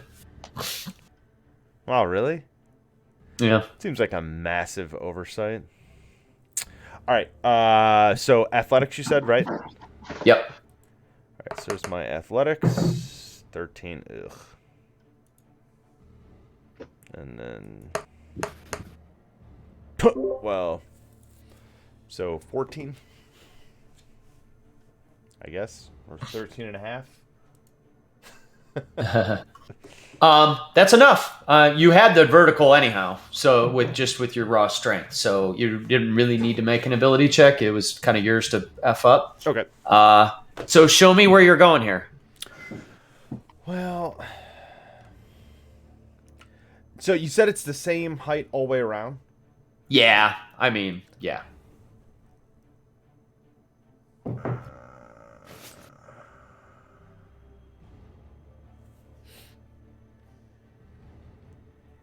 I don't know. I get. I mean, and don't stick to this map. I mean, you don't have to stick to this map. This Right, is a 'cause huge it's- city. So if you Right, wanted to look, there's if you wanted more to explain, it. I mean, Right. no, yeah, we don't have to get real intricate. Let's just assume that I was gonna like go like, I guess head east here, like towards like the like I was gonna go like around the wagon and just kind of avoid the main gate. So Okay. however you want to do it. I mean, yeah. So you could just tell me you're going some 50, 100 feet off to the side of the gate and then jumping over. yeah, that's fine. So like kind of at the limit of the view here. Yep. Now you don't know what's on the other side of the wall. Right. You can't see over it. You're just blindly leaping over this giant wall. And I have no idea, and I'm not going there because I see all of these things right there at the gate. It's just that at the gate I see people, so I'm trying to avoid the main entrance. Yep. Decker's actually going to sneak over with him, stay on the other side of the wall in case they need to communicate. Without You want to having move? Yeah, go ahead and move yourself just so we have Okay. a visual there. So am I landing on top or on the other side? You tell me. You have enough vertical to get over the crest of the wall. Well, I get. I guess I would land on the wall, but that depends on my surroundings and what else I see. You know, I don't know what else is going on here to my left.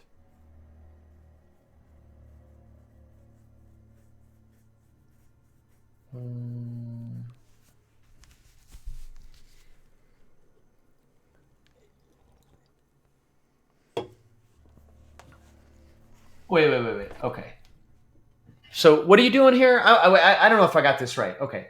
If you get a 10-foot running start, you can jump 3 feet vertical plus 1 foot times your strength modifier, which is 5. So you get 8 feet there. Okay. But then you can grab your height that's 1.5 times higher than you jump. How high is the wall? 15. So that only gets you 12. Okay, so I need to like. Okay, so I definitely can't jump over it then. So Well, it's not one of without I need to your hope height, that I right? can like jump and land on the near the top of the wall and scale it. Is that a thing? Hang on, did I read the jumping?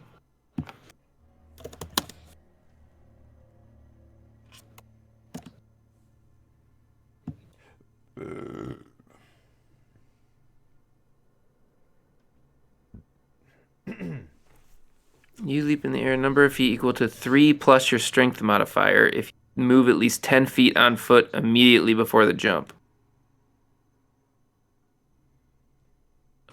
You can reach above you a distance equal to the height of the jump plus 1.5 times your height.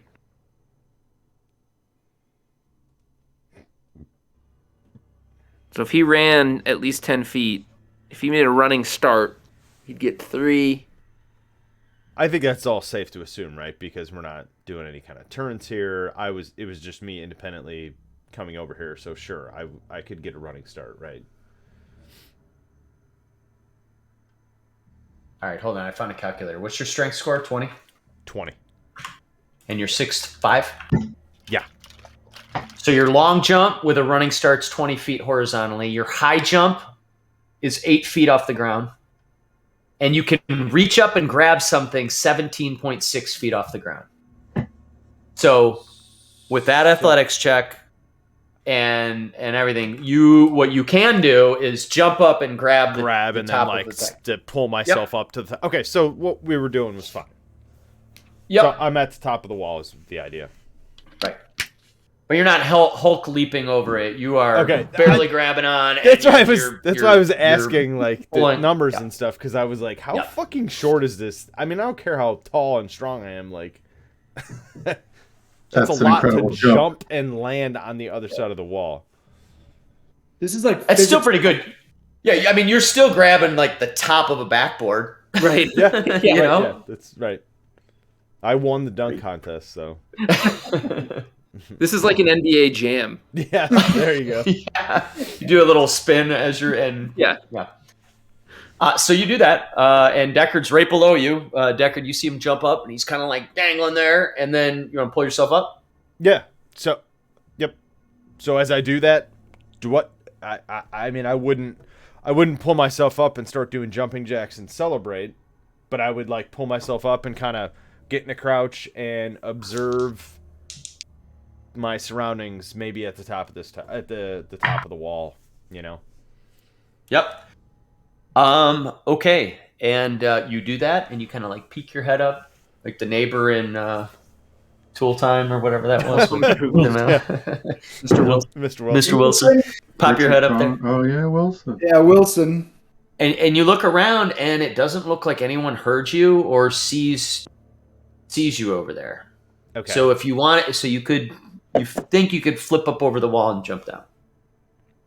Oh, okay. So I mean, but there's like actually a walkway, right? Like I have no problem standing at the top of this wall. Yeah, it's like the palisade sort of platform is at a level where if you were standing on it, like you could look over it and shoot down at people, basically. Okay. So yeah, about half your height. So like after I get up there, especially if I turn around and I see Deckard down there,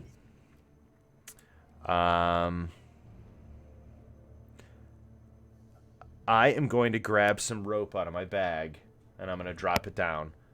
And I'm either going to look for something that I could like quickly tie it to. Otherwise, I'll just... No, you know what? I got like 50 feet of rope. I'm just going to grab it and wrap it around my forearm a handful of times. And then take it out of my palm and drop it down for him and whomever else to grab onto and scale. And I'll just stand there and put my feet up against the edges of the rocks or whatever the hell's at the edge of the walkway. Cool. You hear Decker whisper, "Yeah, buddy," and then grabs a rope and starts scaling up. The rest of you notice that the scouts or the guards or the cultists or whoever they are around the front of the gate are paying attention, and they're kind of looking around and they're scouting. So I don't know what the rest of you want to do while Deckard and Alaric are over there scaling the wall. You do notice that it doesn't seem like the ones at the gate notice or are paying any attention to the other two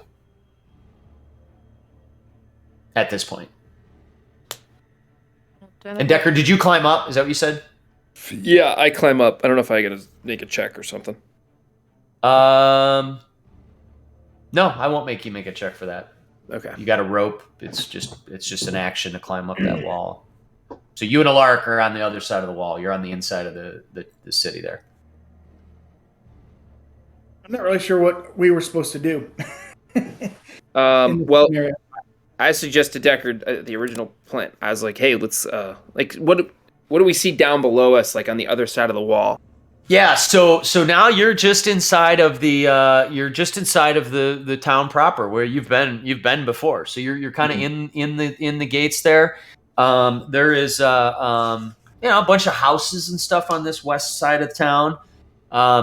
And then there's the nearest big building that you see is the church, which you guys never really spent any time at, but there was a church in town. Okay, so there's some like houses down there. Yep. Yeah, it's sort of like the outskirts, cheaper houses that are just sort of there. Do any of them look broken down or abandoned? Most of them. Like, so... Okay, I say to Alaric, "Hey man, why don't we should go light something on fire. Cause a little distraction. And then when those guys run from the entryway, the other folks they all can come in the front gate." So, Alaric's reaction at first when you mentioned like setting something on fire was like kind of like, dude, what are you crazy? But then the more he thought about it, he was like, that's a good fucking idea. And he's like kind of looking around like, hey, there's nobody around here. Rather than me just sitting here, fucking fishing lining all of his friends up this wall and then potentially setting somebody off, and that might be a really good idea. We might be able to draw guards away, split them up. Yeah. And maybe just let people run right through the front door and we can regroup. So I support that. Just putting this out there, Juniper is still a giant bird that can fly everybody over. Oh yeah, I forgot we had a bird. All I needed was the shell. I don't know. My fly only lasts like 10 minutes. I imagine that's done with for our thing. Yeah. It's So, and Holyfield is still dead, right? Or is that? Yeah. Gnomes aren't real nimble or stealthy. I'm not either of those things. So me clambering up the wall might draw attention where you guys are kind of more athletic and quiet. So that's probably a good plan. Create a distraction and. I mean, there's that, or I mean, you're all together, so I mean, you see us climbing the wall. Yeah. If you can fly people over, that's great. Or I'm gonna assume. We've been talking about creating distraction for 2 hours, so I think the group probably would assume that that's what you guys are going to do. That's right. Yeah. So, Dan, is there anything to tie it? If I do like a quick investigation check, is there? I don't know if this is made out of like logs of wood that are spiked. Like, is there anything we can like wrap a rope around so that we can climb back up the other side? Well, that's what I was going to say as well. If that is something we can do, I would take the rope that I currently have wrapped around my arm, and I would tie it and leave it there potentially for the rest of the party if they had saw what we were doing. Yeah, you could get a rope around the top of the wooden scaffolding, the logs that make these walls. All right, so Decker, maybe you grab your rope and start tying it around, and I'll tie mine around on the side we came up on, and I'll leave it there. I like it. And then and I can go down and see what happens. So we put rope down each side of the wall right here. Okay. Yeah. Maybe- So you. Oh, sorry. Sorry, real quick, Deckard. Why don't you make? Are you doing it? You doing the tie-in and the roping? Sure. Can you make a survival check? I'm gonna be doing the same thing on the other side, so however you want to do it. Okay, so you can either make it with advantage since you're working together, Deckard, or you can both roll. And this is, I mean, it's yours to fail. It's not a difficult thing. It's just you never I know. rolled a 24. I'd say we A both. 24. I say we both just roll. Right. Yeah, I think he would go over and do his, and I would go over and do mine, and we, kind of like trying to get it done quick. Makes sense. What? I'm sorry. You said survival. Survival, yeah. 25. 25. All right. Yeah, you both very expertly take your hempen rope and sturdily tie a rope, basically like a little rope. What the fuck am I talking about? A rope tied to a pole. I don't know. There's no name for that. A knot. Yeah. So, but really well done. So they're very sturdy and even have like little things that people can grab onto. And so now both sides you have a rope going down, and anybody can climb up it without any sort of extra checks. So do you guys think it makes more sense for us, like even if you do a distraction, to maybe use the ropes instead of going through the front gate because it's still probably more obvious? Like even if you lit something up, there may be some guys, oh shit, but they're still maybe keeping an eye on the gate or something. Well, potentially, but it depends where we're drawing the attention to, right? Like if we're drawing the attention to a rundown hut that's 20 feet away from the ropes we have laid, maybe your best bet's to come through the front gate. We don't know that. I mean, we can't communicate that to each other, right? Yeah. I mean, and you guys are back there, so like remember, like you have a bird. We have a bird, and we also all have decisions to make. You guys can. You see what we're doing. So don't be afraid to. Juniper, what do you think? Do you think it's too conspicuous to fly? Oh, I'm sorry. Real quick, sorry to interrupt, but Amber, that's like about an hour concentration, and I think your travel time's been a little bit more than that since before the bridge. So you're just kind of like dipping out of your vulture form. You can cast it again if you want, but I just wanted to say that there's a limit there. Yeah, I mean, if she's back into her human form, I think she'd communicate and ask, okay, do you guys want me to turn back into a bird again so I can fly you guys over? I don't know. You might want to save that one in the chamber for when we get in here. You might want... So when you turn into that bird, how big are you? I mean, big enough to carry humanoids? I'm considered a large beast. So that might be like super noticeable if you're gonna fly over a gate. When you turn back, it's like the end of like at Rampage when you're. Yeah, so a large beast in D&D is like 10 by 10. So you're talking about pretty good size. You know what I mean? Like she's about the size of like a full size van or bigger. Rude, but all right. Like a Sienna, like a Toyota Sienna. If I said that about my wife, I'd be sleeping outside at night.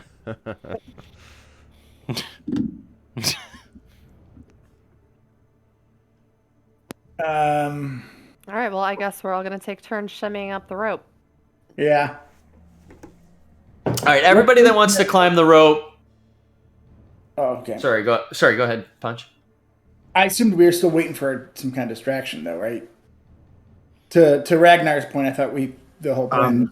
I'm waiting for, like, if I see a fire or if I hear an alarm, I'm gonna rush the gates so that they have to focus on two things.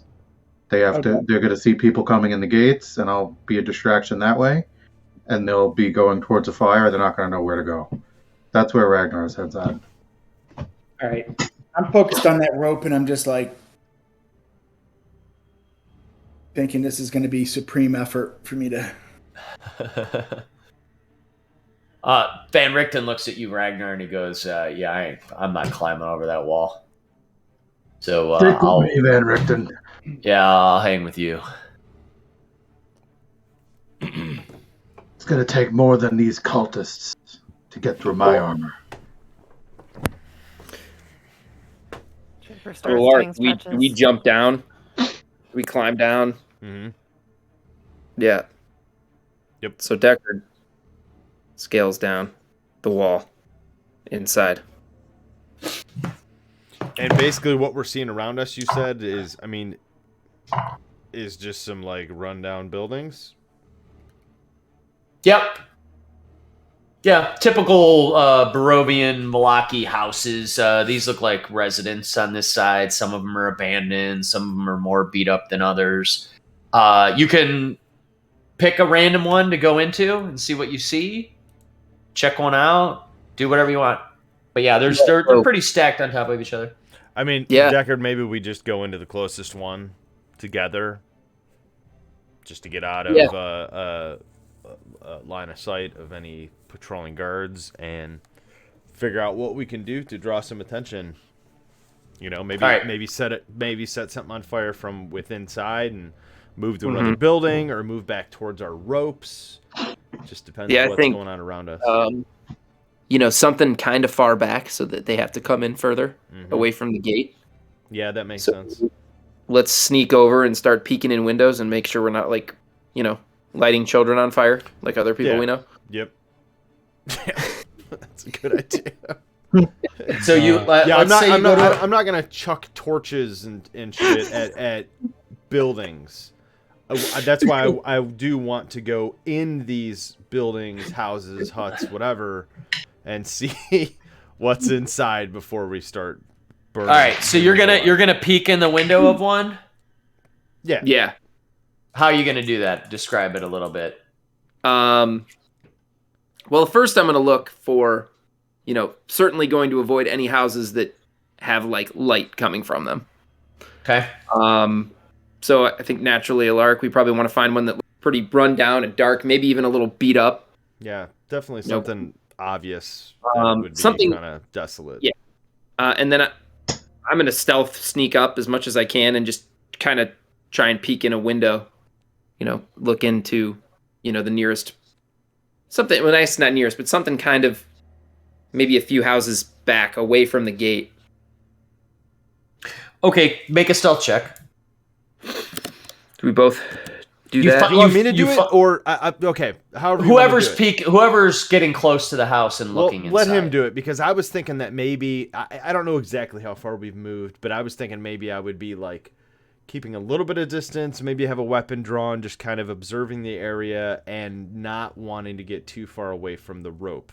And I'm trying to see if any of our party members are coming over on that rope as well. So I'm just kind of looking all around. So however you want to play that. Yep, I dig it. So you're kind of like watching the rope, watching Deckard kind of scout out this house. You do find a house that fits the bill. It's pretty dilapidated. The windows it's dark inside. And you find a window to sort of peek your head into, but make that stealth check. All right. No. Oh my god. No. Oh my god. That is funny though. With a natural one, you're still rolling a 10. But that's critical failure. Oof. Oh boy. It's not good. Maybe the distraction is you just Deckard being accidentally jumps in the house with all the lights. So it is a really quiet house, and you roll up, and there's a little shutter, and you pop it open, and right as you pop it open, you see that there are 4 humans in this room, and they're sitting around almost like in somewhat of a prayer circle. And there's one who's standing over them with a book, and he's got a robe on, and he's saying something arcane-like.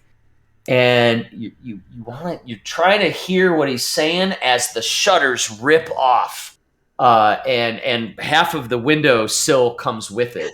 And suddenly, these 4 or 5 cultists look up, and the one who was presiding over whatever the hell they were doing immediately starts running to the front door, and all of them are screaming. And Worst possible scenario. Worst possible outcome. It's just unbelievable of all the numbers to roll. Window. Right. I don't think I've ever been able to pull off something cool. Ever. which is kind of cool, actually. Which is kind of cool in and of itself. It's fine. No, dude, it's all part of the game. It's awesome. Yeah. All right. So, they only see you, Deckard, for the moment. So I have to roll something. Huh. Dan's like, I rolled 7 natural 20s. Deckard's dead. So the guy who was like standing over the other 3 or 4, he says, let me check it out. And this man emerges from the front door, and he looks at you and he says, what the hell are you doing? We're having our prayer time in here. I'm sorry, man. I heard the prayers, and I wanted to be a part of it. I just from a distance. Oh, was I late? Yeah, I'm sorry. I'll be on my way though. Where's your robe? Well, I forgot it. I've just been having a rough night, and just felt like I needed the replenishing energies of the prayer that I heard. So, but I'll be on my way. Right. Well, that's Ernst wouldn't like you walking around without your robe. You might be mistaken for one of those loyalists. Make a deception check. Oh God! I lost it in the arena fighting the Red Brands. I was gonna call back to that, but I didn't want to distract. I'm making what am I making? Deception check. Got it. Oh, great. Yeah, -2. That's cool.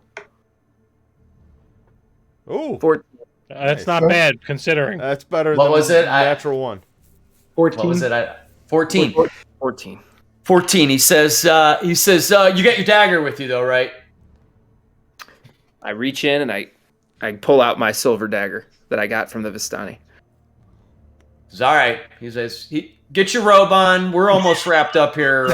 Same time tomorrow. You can join us. But you don't want to be running around here without that robe on. Ernst has said, anyone without a robe in the stocks.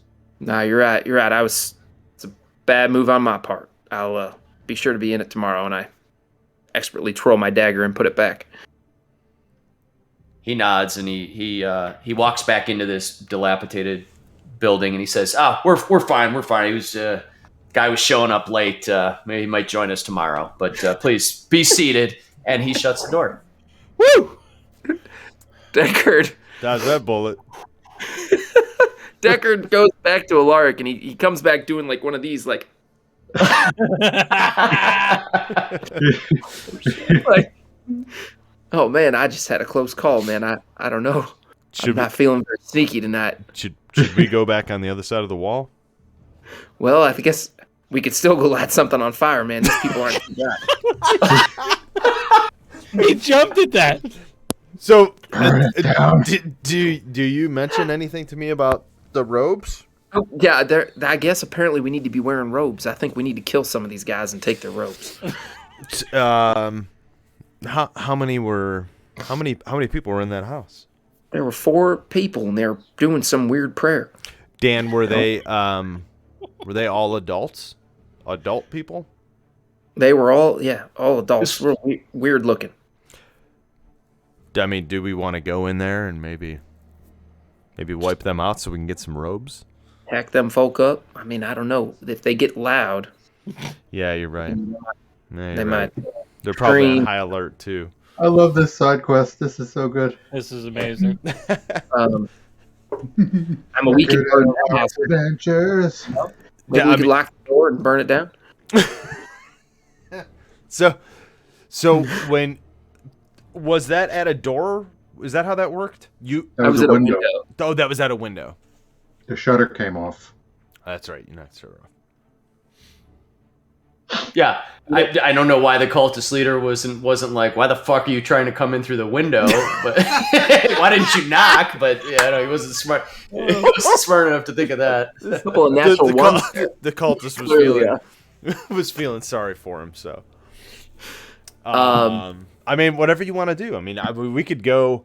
I don't know what the front door situation looks like there, or if we could get back to there, but we could totally barricade it and Trap But him he in. also told me that you don't want to be caught without your robe on. So I think we're going to need to get some robes for the whole group anyway. Well, that's what I was thinking. I mean, we already got a group here that's kind of set off a little bit. I don't know, based on what you saw, if it's something that the two of us could tackle. Maybe we could get in there and fight them within the building and get some robes for us and some of our friends. How far was that house from the front gate, Dan? 40, 50 feet. Oh shoot. So if there's yelling and screaming and stuff, if there's yelling and screaming and stuff, it's gonna trip them off. Right. I say we go a little bit deeper into town. Okay, that's fine.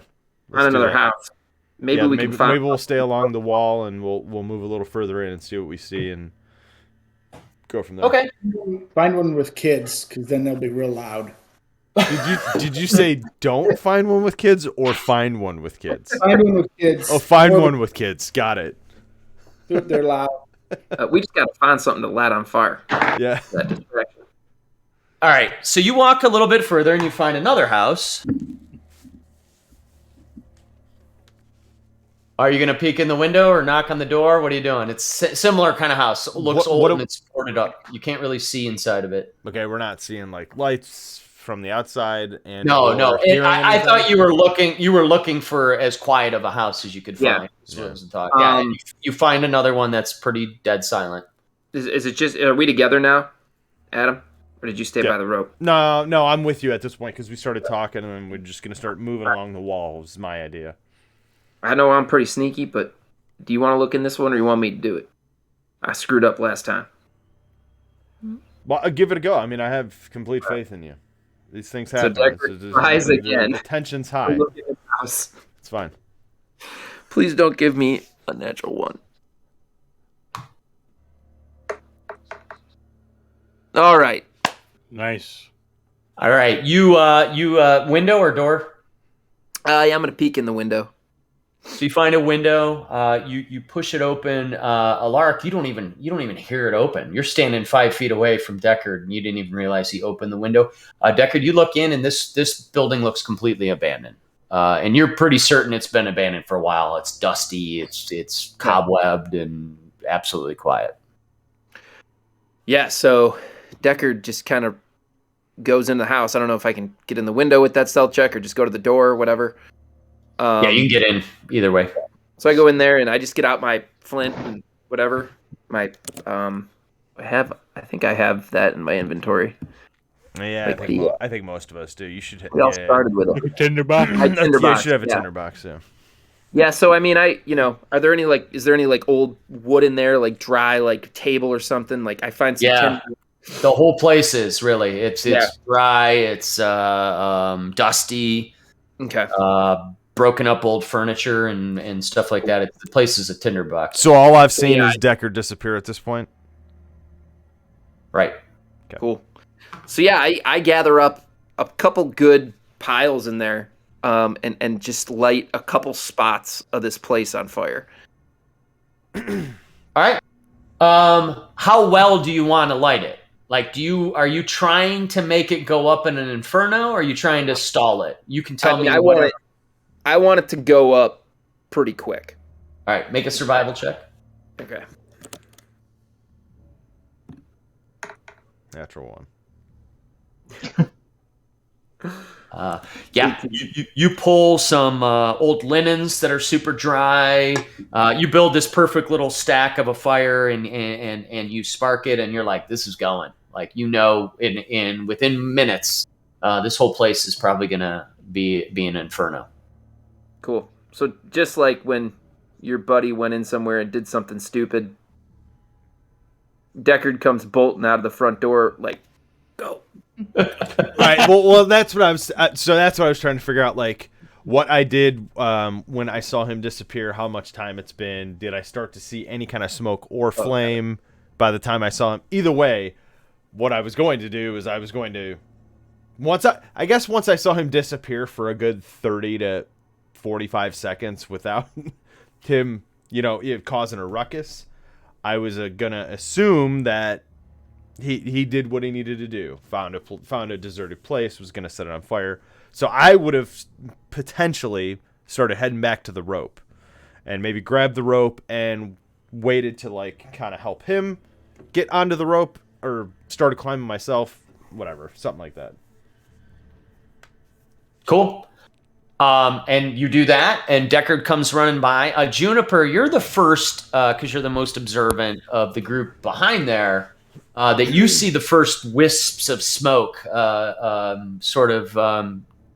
rising up beyond the wall, maybe a few hundred feet off to the one side of the gate. And then shortly after that, Alaric, are you climbing the rope, or are you just standing by the rope? It depends where Deckard was. I think I would have ran over, grabbed the rope like I was ready to go, but I maybe would have like held all that and been like, I want to help Deckard, just like grab onto my arm and throw him up so he can start scaling the rope faster, and I'll go right behind him. Okay. Go ahead and Deckard make an acrobatic or athletics check with advantage. Just a formality. It won't matter. It's not a difficult one. 9. If you right click on your skill check, there's a way to roll it with advantage, so it does it in one shot. Oh, got it. Okay. So you're running over, and you're a little bit like panicky because you just caught this building on fire, and your hand almost starts to slip on the rope as Alaric grabs your forearm, and literally he's holding on, and just muscles and veins bulging everywhere as he literally throws you over his head. You grab the top of the wall, flip over to the other side as Alaric one-hands that rope and does the same thing, kind of vaults over it with both feet. And you both land on the other side, and you see the rest of your party out in the distance, kind of hanging by the wagon. All right. Cool. So I got to do a couple rolls here and see what's up.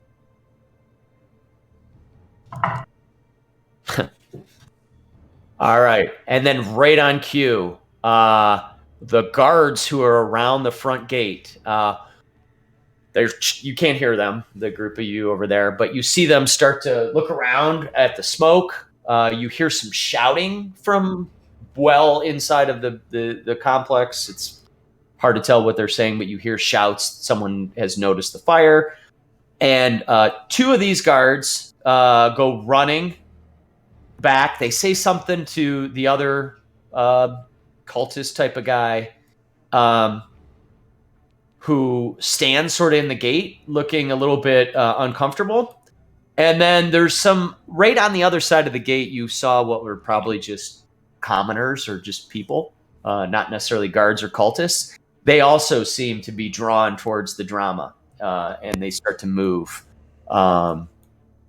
towards where where you guys started the fire. So at this point, there's a single guard standing in the opening there. The fire is a few hundred feet off to the one side, and it seems like it's drawing some attention at the moment. Not so we trying can see to meta, that? but it's safe to assume that I would have grabbed our ropes. From the other side, as you were coming over? Yep. I'll give you that. Makes sense. Don't leave home without it. If I see the guards move away, I'm going to take my sword and bang it on my shield and say, "That's our cue." I'm going to start moving towards the gate. All right, let's do it. Deckard. Hold on one second. So you're let me see.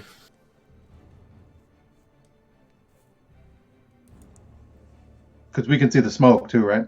Yep, you can see the smoke too.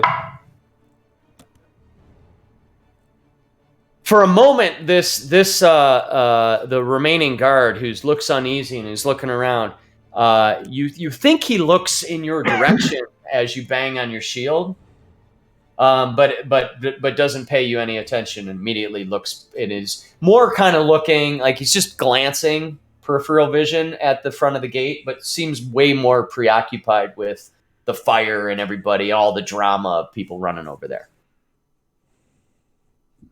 Take this guy out quick. Yeah, when Deckard sees a lot of the guards disappear, Deckard starts moving, he sneaks up right here. All right. Stealth. Make a stealth check for me.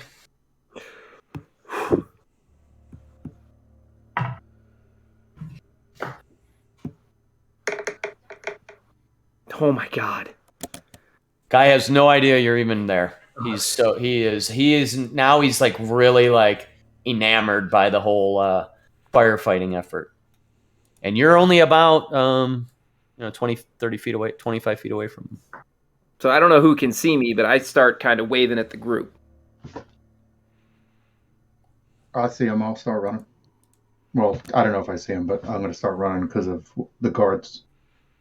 We probably saw smoke rising too. Are you guys beelining straight for the front door? Oh yeah. Yep. Yeah.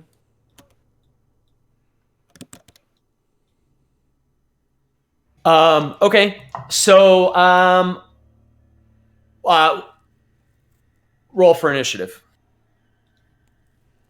Everybody? Yeah. I probably anybody who's I who's assumed I was here. going to move up at this point, so I was like somewhere Yeah, near anybody who's Deckard. close to them. Okay. Rictavio's not. He's actually sticking back by the wagon because he sees, 6 of you running at this poor cultist. But this guard cultist hears Ragnar. His eyes focus on him, and he has this confused look on his face, and then he has this sudden look of awareness as he starts to leap for what you didn't see before, which is this bell.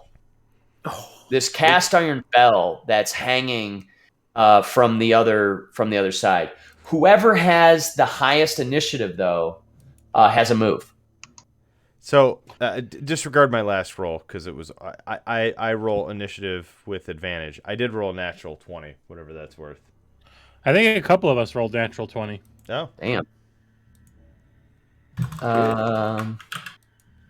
So does it matter on a natural 20 if one of us has a bonus and has more of a bonus than the other? I don't know if I've ever run into that before. You guys decide when there's ties, so it's up to you guys who goes first. What was your question? Thornton, you go ahead because you're closer anyways. Yeah, I'm gonna cast Hold Person on this fucking guy. Ooh, Like it. I like it. And that's 60 feet range. So as soon as I see him make a fucking move for anything, I cast Hold Person on him. Any humanoid you can see within range, the target must succeed on a Wisdom saving throw or be paralyzed for the duration. All right, and he has to make a Wisdom 14 save. Yes, correct. Okay. Here, I'll roll this one live just because it's fun. He's got to be a dumbass. I mean, he's got to be stupid, right? I mean, He's the idiot who stayed behind. watch him roll a fucking 18. 13. Did you see it? I didn't, but yes. I don't know why I didn't go to everybody. I saw it. I saw it. I'm sorry. I rolled it on your sheet. That was Yeah, my it bad. said it was Thornton, so I was like, Yeah, no. That was me doing that. I he rolled- see that. Yeah. he rolled a 13. Yeah. So his eyes go real wide, like super wide. Like he just saw a ghost, and he gets what's happening at this moment, and he's leaping for this cast iron bell, and your spell takes hold, and he like freezes sort of midair, hand outstretched towards the bell, and he's still aware. So he's now looking over at you and just kind of like staring at you. you just sheep the guy that was about to grab the flag in Warsong Gulch. Hell yeah, brother. I have to ask you a question. Like, so when with Hold Person, can you just scoop this person up? I was going to ask that too. I want to grab Take them him. with us, so there's no trace of blood or whatever. Like they just come back and be like, "Friggin' Larry ran, bastard."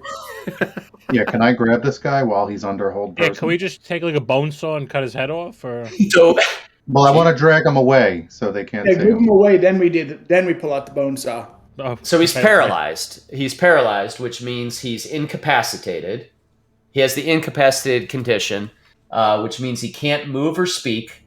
He'll automatically fail strength and dexterity savings throws. Attacks against him has advantage. Any attack that hits the creature is a critical hit. Oh my god. So yeah. So yeah, he's basically just frozen. He's frozen like the Tin Man right now. You can do whatever you want. Let's take him. I'm going to drag him over to where Alark is. Oh, Well, no, we he's wanna be gonna inside fucking the hack him up. All right, so I just grab this fucking guy and I fire him and carry him. hang on. I'm We got to get inside the gates though. Yeah. But we got to get rid of any trace of him and maybe take his robe. Let's get We want to inside grab though. him and then try and get like over here where Alaric and I broke in. Yeah, let's take him and Yeah. like kind of mosey on this way. Like that's what I'm thinking. Yeah, I agree. Let's do it. Who's Right. Hey, as you guys are, once you hold person on this guy, Van Richten kind of meanders over towards Juniper and says, "Hey, little lady, I'm gonna go hide the wagon. You guys signal me when it's okay to come in." Yeah, sure. And he does do that. He goes and he just nonchalantly starts to take the wagon kind of into the trees and off to the side of the road, about a few hundred feet back from the gate. dude's weirding me out. He seems fishy. I like him. Everybody's fishy here. He's uncomfortable because he was almost murdered when he was here last. So Ragnar, you grab the fanatic or the cult guard Grab guy, him. and you drag him like over this direction. I don't have all the map here that you guys need, so we'll go to like theater of the mind on this stuff. But if the idea is that you guys are going back to are you going back towards the house that you caught on fire, or somewhere else? Well, yeah, like I don't really know. I guess theater of the mind for me was like when we broke in, we kind of like went inwards, Yeah, like yeah. draw them in, and then I don't know why. Like I'm picturing, and tell me if I'm wrong on this. Just like there being like off to the right over here, just like maybe a little bit of space where we can get out of line of sight of these guys. I don't know. Yeah, let me see if I can do this better on this map now. We don't need the tactical map. So this is the... Oh, shit. This is the gate you were at. Okay, and you guys breached in. I would say... Let me draw some quick things here. So that white box I just drew is pretty close to where you caught the fire. This white box is the gate that you were at, right in front of the red. So yeah, you kind of have this whole little section of residential area to work within before you get to the church. That's where I just drew that last white box. Yeah, so maybe we go to that last little circle you just emitted where your mouse is. Yeah. Like, I don't know how you guys feel about that going like right here. Like away from the fire so that when they come back, like we're in and out of their sight. Are you looking for another house to dip into or hide in an alley? Yeah, or... hide in like an alley or abandoned house, but I'm open to ideas. Has Deckard told us about the robes? Take the ropes with him, I think. We took the ropes with us. No, not the ropes. The robes. Oh, I have not. But in the heat of the moment, I'm just trying to get us. I don't know. Deckard has not explained it yet, just because we're kind of in the middle of everything. But all right, so tell me, Deckard, if you're leading the charge, alley or random house? Let's go alley for now. All right. Dark, out of the sight, alley. All May right. 25th, Kenobi comes out on Disney Plus, Oh yes. Ooh. and it's Ewan McGregor. Ewan McGregor and Hayden Christensen. Oh yeah. So as you're moving very swiftly, you dip down an alley, and you get to the end of the alley, and there are some people in this one, but they're not wearing the black robes. They just look like poor people who are just huddled and hiding really in this alley, and they look miserable, and they look surprised to see you, but almost too tired to even care. So they've eaten some pies. No, they don't necessarily look happy or anything. They're just kind of like beggar people just hanging in the corner of an alley. Not the guard cultist types that you've seen before. But they see you and they kind of look up and they're like, they look back down. Okay. I kind of look at him and I'm gonna be quiet. One of them sort of looks at you with some level of interest and kind of nods, and they just go back down to sort of staring at the ground. Cool. And Guy. what's that? No, I was asking the group, what are we gonna do with this guy? Are we gonna do like a? I don't know. I could put one of my fucking socks in his mouth and we could fucking tie him up. Murder him real quick and take his robe. That too. You gonna do like a Save It Private Ryan? Just gonna shh. Oh, I hate that part. I hate that part. One of the hardest scenes in the movie. I've never seen it. Yeah, I've never seen the same Private Ryan either. I haven't seen it. We should watch that. It's That's really good. 21 years, but it's good. I mean, Vin Diesel's in that movie.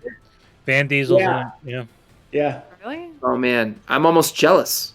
Like that you get to experience that. That's a crew. That's a movie set right there. Imagine that. Tom Hanks, Vin Diesel, fucking Matt Damon. Matt Matt Damon. Damon. Yeah.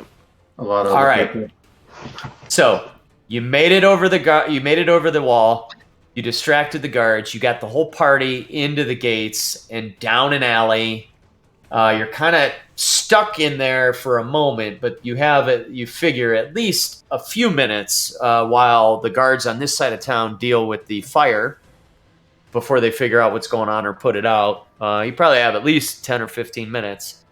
But why don't we wrap it up there? You guys are in this alley. You've breached the city, and now we're in Valaki this next session to figure out what the hell you guys want to do next. Oh, that's great. Good stuff. Cool. Nice. I love it. Nice breach. It worked. All right. Little touch and go there for a bit. Little TNG. Little TNG. That whole yeah. person was clutch. Don't Yeah, worry, that was good. All our viewers, we couldn't do without you.